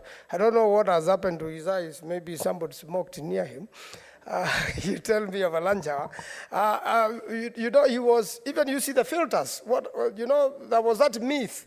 If you go E and you use filters and eventually you know you'll quit, you know, through that method. And it took him a long time to eventually quit smoking. And later on, as I grew up and I had very strict parents, I learned that cigarette smoking was harmful to health. And again, there was an advertisement which used to run on radio because the law had not developed as it is today. And the singing of the lady in that advertisement was so amazing in that it kept on ringing in my mind for many years, even up to today. And you see, that's what advertising done. And now advertising has moved from radio and from television to e-advertising and e-selling, where this is what Senator Muma is trying to address. And it can be, you know, if it is online, wrong message will be passed. The message that cigarette smoking is dangerous, which is written on some of the cigarettes, as you know, and some pictures there, you know, drawn there about cancer and other defects. That message doesn't go more than the message of people getting to cigarette smoking, especially through advertisement in the internet. And one of the issues she wants to deal with is the definition, which is already in Section 2 of the current Act, which has to be defined to include the modern trades, which has come up with cigarette smoking. Then the age is 18. But what happens to secondary smokers? What do you do to parents who smoke and their children pick the habits, or the nicotine has already gone to them, like it happened in my case when I was in primary school? So what's the real age will you discourage cigarette smoking? That has to be reviewed from 18 and then mixed up with the e-marketing, whereby children even have access. And then there is the issue of advertising, promotion and sponsorships, which has been done by the companies, which deal with that, and the advertising has moved from radio, television to e-advertising. How do we deal with that? Because we need a law. Right now, we don't have a law dealing with that. Then we have, you know, nicotine concentration and content in a lot of goods. You know, the cigarette smoking has moved from the real cigar from e-cigarettes to even it is in products. You find that some products have nicotine, chocolates, you know, flavoring. You know, the flavoring by this, and that has not been taken care of by a lot of laws in the world. Then you have also the health warnings. People really don't know how dangerous this is till when it gets into them, till when up to the moment families are breaking, or somebody has to go through very expensive treatment. When you have cancer, you know, a disease whereby you know you are terminally ill. Even if you are flown to India, even if you are taken anywhere, even if you have, people are just fundraising to extend your life. But definitely, it is, that person is going to die, and they have caused this death to themselves by smoking heavily. And again, also, when young ladies smoke, they are expecting, and the nicotine stays in the body and affects pregnancies. Then you have children born unhealthy. We have really not gone into the details of this in terms of our our law. And then there is the issue of taxation and the pricing. So that cigarettes business should be so expensive to run and should be so expensive for an individual to entertain himself with a cigarette by making sure that's the right place to tax, but unfortunately not fuel. We should really be taxing on that particular area heavily to make sure that cigarette smoking is contained. And again also smoking in public places, in buses, in matatu, in hotels. You know, even in the towns now we have a law designating this. And then what is the role of devolution? What's the role of the counties? We are just about to do a devolution conference in Mashinani. So then how you know, this is a matter which is also devolved. It's a national matter, and at the same time, it's a devolved matter. So how do we go about that and exactly so that we can make sure? Now, there are countries which Honorable Muma has talked about. There are quite a number of more countries she has not captured who have dealt with this scenario. And they come from the Commonwealth jurisdiction. We share similarity in history and our lawmaking. And I believe, Mr. Speaker, we should copy some of these good examples in the world so that we can fight cigarette smoking, especially the e-cigarette smoking and the e-marketing and everything which has now gone electronic, dealing with cigarette smoking. And whatever the filtering, the final dangerous active reagent is nicotine. What do we do to make sure that nicotine does not affect children or people who are not willing to be affected or secondary smokers?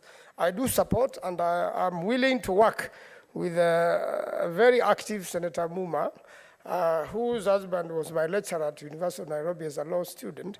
And it's a family I admire very much on what they do to change the lives of people in many, many spheres of life. I really want to work with her to make sure this transforms into a bill, and we can make strong laws to make sure children of this country and to make sure secondary smokers or people not willing to smoke are assisted, and to make sure that those who smoke, they know they are killing themselves. I thank you, Mr. Speaker. I support. Senator Joyce Korir.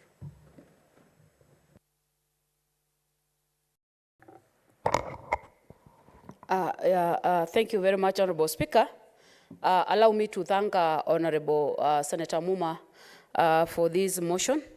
Honorable Speaker, I rise to support the motion. The e-cigarettes are hooking a new generation of nicotine, putting the millions of kids at risk and threatening the decades of progress in reducing youth tobacco use. Honorable Speaker, it's a nationwide crisis of youth addiction, fueled by thousands of kids-friendly flavors and massive doses of nicotine. Honorable Speaker, the presence of flavored cigarettes makes it easy for children to use them without being noticed, Honorable Speaker. Currently, there is no law addressing the use of e-cigarettes in indoors, public places, workplaces, and public transport. Therefore, the use of e-cigarettes is allowed. It seems allowed, Honorable Speaker. Honorable Speaker, nowadays minors can easily access the social media platforms, Honorable Speaker. I think Honorable Cherargei had put it well, Honorable Speaker, and he elaborated it widely, Honorable Speaker. And Honorable Speaker, these social media platforms do promote the various types of e-cigarettes. One of the platforms that is used to promote these products, Honorable Speaker, Instagram and TikTok, and all these platforms, Honorable Speaker, that are being used nowadays, Honorable Speaker. Honorable Speaker, most of the teenagers view the use of fives and a safer alternative to cigarettes. There was a ban in the use of nicotine, popular, known as lift and shisha, Honorable Speaker, which was affecting the youths, and it was widely used in a number of social places.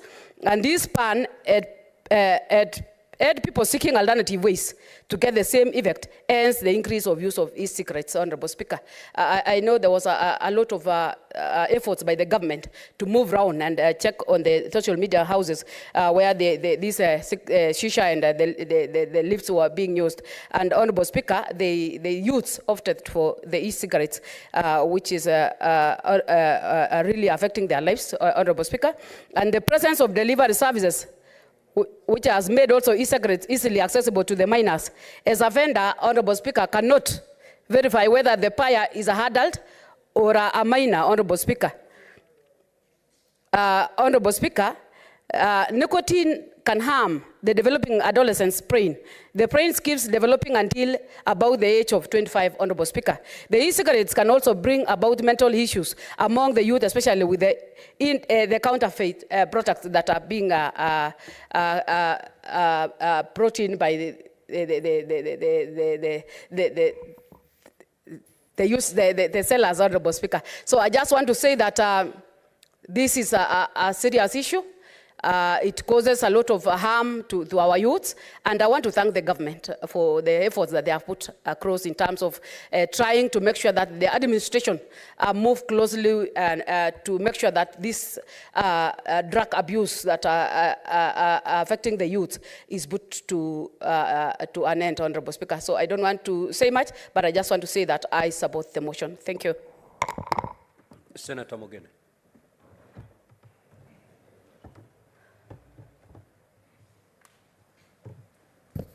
Thank you, Mr. Speaker, for giving me an opportunity to also make my contribution.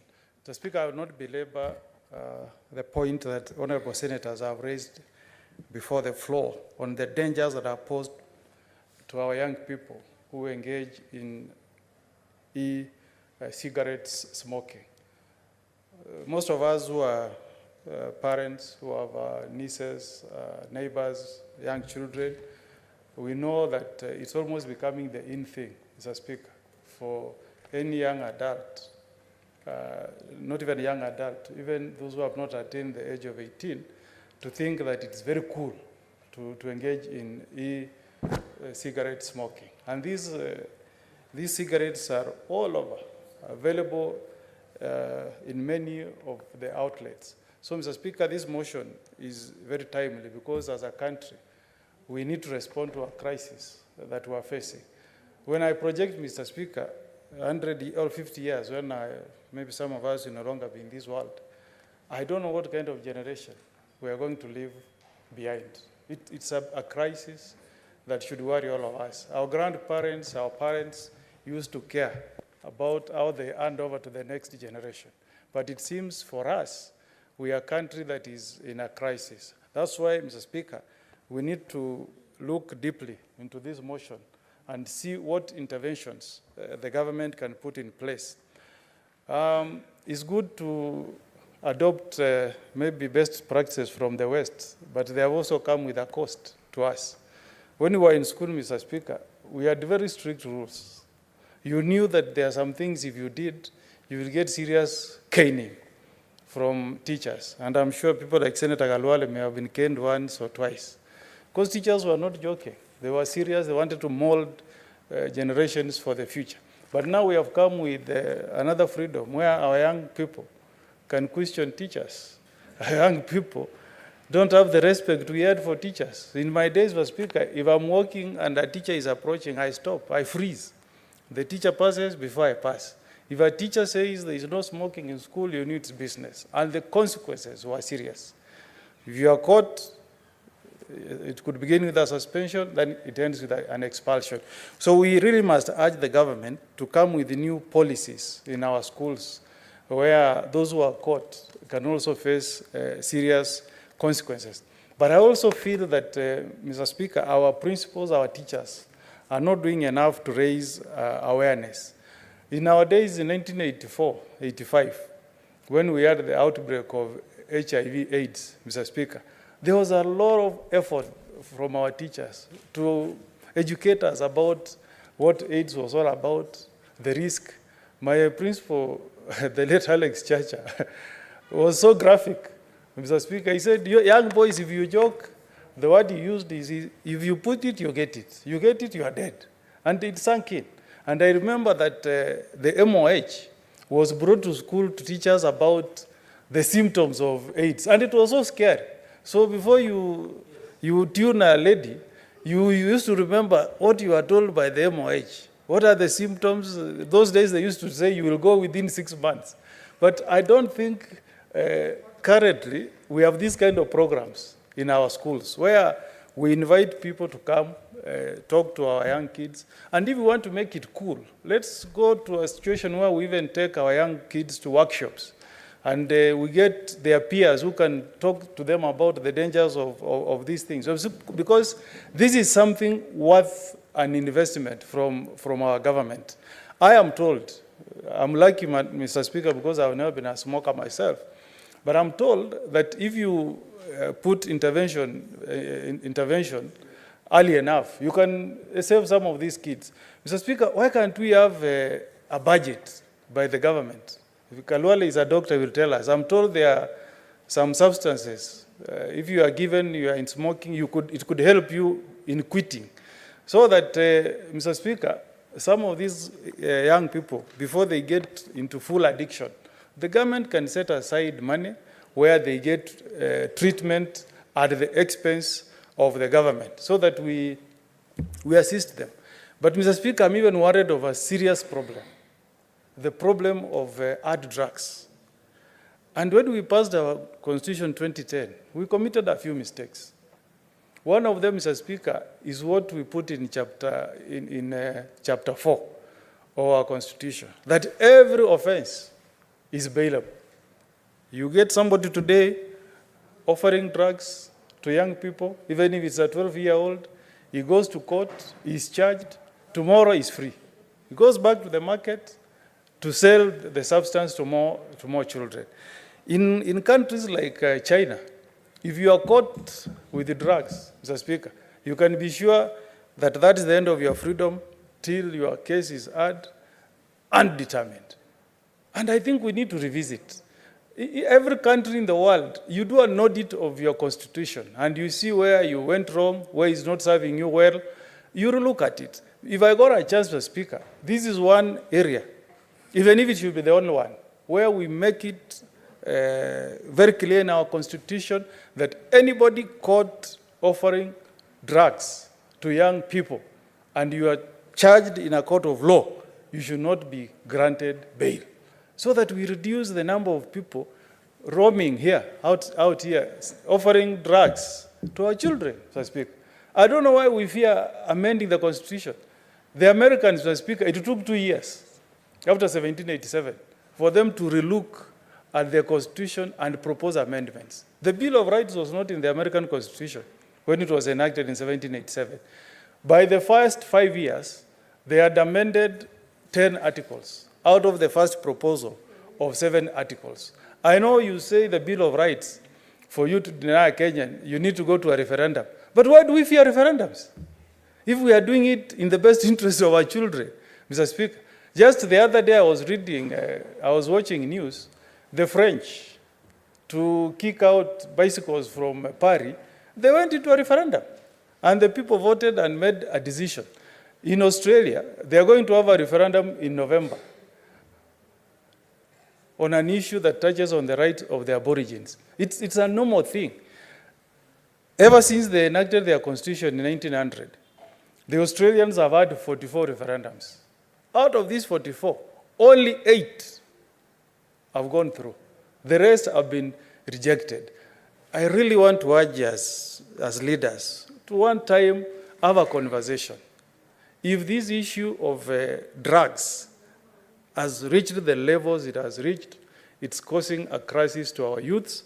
Let us revisit our Constitution 2010, and if it needs us to amend the Constitution to deny those who are selling narcotics and other drugs to our young people, we do it. They are cashiers. They are cashiers. In Kenya here, they used to go to court today, next week they are free. In America, the moment they left this country, they have never seen freedom to date.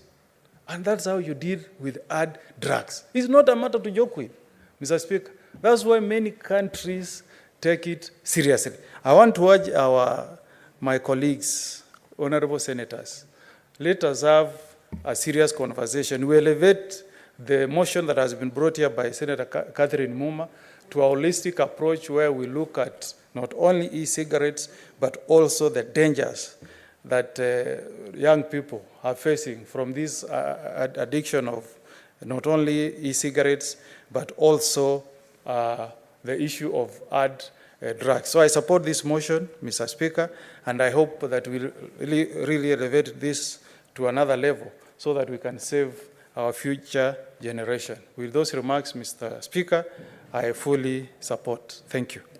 Senator Wambua.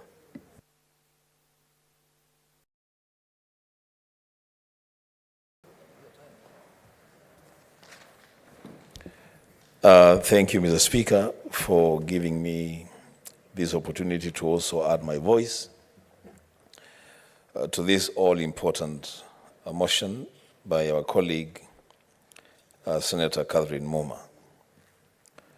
The Speaker, from the onset, I support the motion, but as my colleagues have said, perhaps the promoter of the motion may want to consider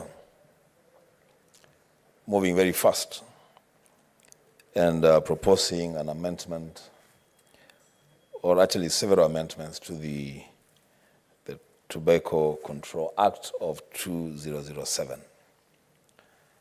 Speaker, when the Tobacco Act was being enacted, the issue of e-cigarettes wasn't really an issue in this country. At the time of enacting that law, the access to e-cigarettes was perhaps limited to a very, very small, actually an insignificant percentage of our population. Today, Mr. Speaker, unfortunately, to a lot of young people, access to e-cigarettes has become the in thing. That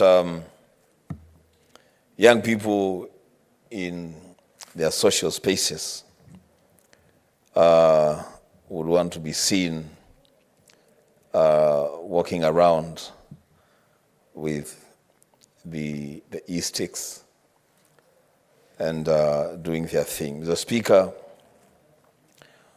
what Senator Muma has done in this motion is to actually trigger the need to consider a real national dialogue on tobacco and substances abuse. Speaker, we may not want to admit it,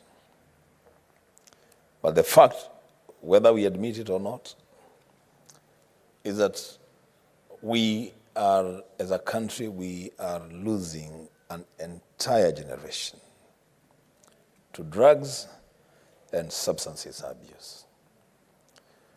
And, Mr. Speaker, we are all to blame for this,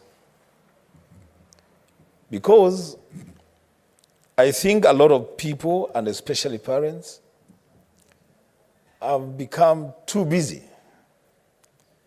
And these days, a majority of parents, and I am a parent, struggle to create time to do parenting, to squeeze time for their families because they are busy doing other things, including attending to Senate official businesses. Speaker, the net effect of that is that our young people have now been left to the masses of the internet. And you know, the worst thing about our situation is that we have no regulations in this country to control access to e-cigarettes through the internet. So they can purchase these things through the internet. In this country, there isn't even a regulation on the limitations on the maximum nicotine concentration of the e-cigarettes. There is no requirement, Mr. Speaker, to have health warnings on the product packaging. Mr. Speaker, smoking e-cigarettes is permitted in this country in public spaces, including even in public transport. Mr. Speaker, yes, this is a lifestyle thing. It may look cool and trendy to our young people, but as a leadership, as a nation, we have a responsibility, a duty of care to snatch our young people from the snares of e-cigarettes and the abuse of substances.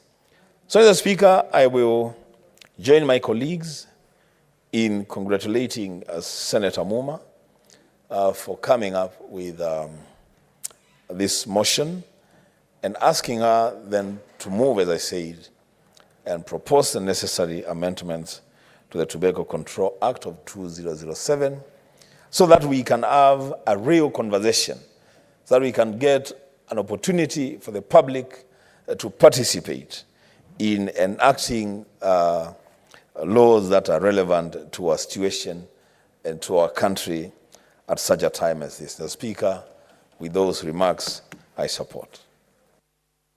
Senator Montet. Thank you, Mr. Speaker, sir. I also rise to support the motion, a very important motion, brought up by my colleagues, Senator Kadhi, touching on a very, very important part of our society, our youth, and the future, our future. Mr. Speaker, sir, I want to encourage him, as my colleagues have, that this motion should be elevated to the next level so that we can have the laws guiding this purchase and the smoking and everything concerning e-cigarette.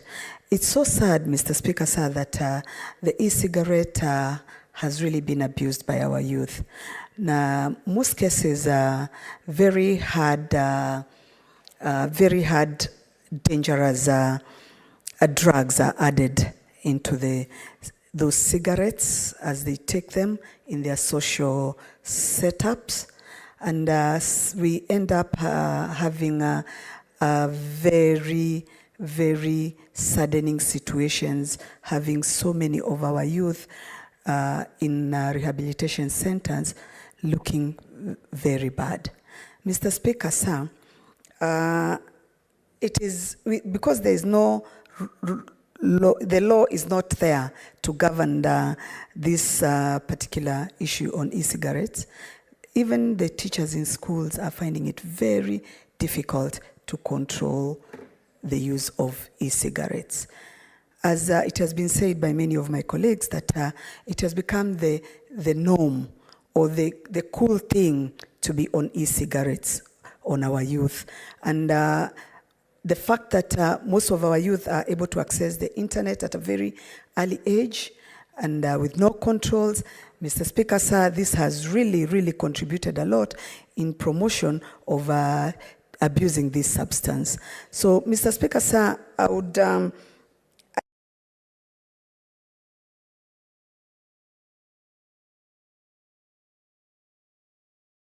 a number of our youth to a point that most of the time when they are being called for interviews for jobs, most of them fail because they have substance in their blood, where parents actually would not know that they've been abusing these substances. So, Mr. Speaker, sir, I want to support and encourage Senator Muma to move fast and move to the next level so that we can have all these laws put in place and we can have the control of use of e-cigarettes. Thank you, Mr. Speaker, sir. Senator Muma, you may now proceed to Thank you, Mr. Speaker. I rise to reply. First, to thank my colleagues who have contributed quite a lot. Senator Dr. Boni Khalwale, who seconded the motion and added a lot of value in terms of what he understands and what he knows as a medical doctor. Senator Professor Margaret Kamar, Senator Mutinda, Senator Hamida, Senator Cherarke, Senator Maanzo, Senator Korir, Senator Mogeni, Senator Wambua, and Senator Montet. Mr. Speaker, it seems as though, even as I was researching on this motion, that colleagues have contemplated and thought through this issue. I say so because every one of them has actually added an issue that I had not picked, an issue that I had not thought through.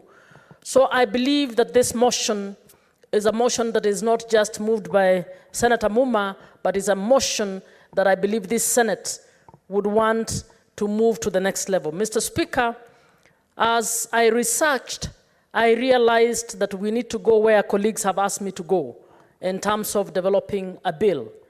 And I have in fact done a research paper that I will be forwarding to the legal team to help us to draft that bill.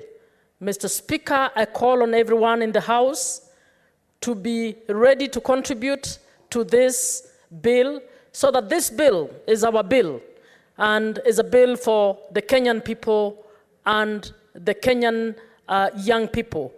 I wish to therefore support and submit and thank the House for the entire support. Speaker, I also want to thank you for sitting throughout. I know I was not able to relieve you because I was the mover of the motion. I really, really appreciate that you are able to sit through the whole session. Thank you very much, Mr. Speaker.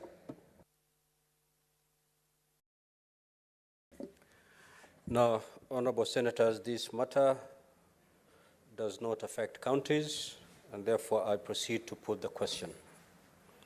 That aware thus Section 68 1B of the Health Act 2017 provides for interventions by the national government to reduce the use of tobacco and other addictive substances and to counter exposure of children and others to tobacco smoke, and Section 32 of the Tobacco Control Act 2007 provides for the right of every person to a smoke-free environment, including the protection from exposure to second-hand smoke. Concerned that while the Tobacco Control Act defines key terms and covers topics including, but not limited to, restrictions on public smoking, tobacco advertising, promotion and sponsorship, and packaging and labeling of tobacco products, Section 2 of the Act does not contemplate non-tobacco products and therefore lacks restrictions on the use, advertising, promotion and sponsorship, or packaging and labeling of synthetic nicotine in the form of e-cigarettes, resulting in the increase in popularity and consumption of e-cigarettes among the youth, including minor children. Now, therefore, the Senate resolves that the Minister of Health should urgently convene an all-inclusive stakeholder forum to do the following. 1, develop a national policy regulating e-cigarettes and all related elements, including vape pens, e-liquids, flavors, and their marketing and advertising in mainstream media, as well as social media. And 2, establish rules to govern the production, sale, advertising, and consumption of synthetic nicotine and control the illicit trade of counterfeit products. Will as many as of that opinion say aye? Aye. Will as many as of the contrary opinion say nay? The ayes have it. Now, honorable senators, there being no other business on the order paper, the Senate stands adjourned until today, Wednesday, 20th, 2023, at 2:30 p.m.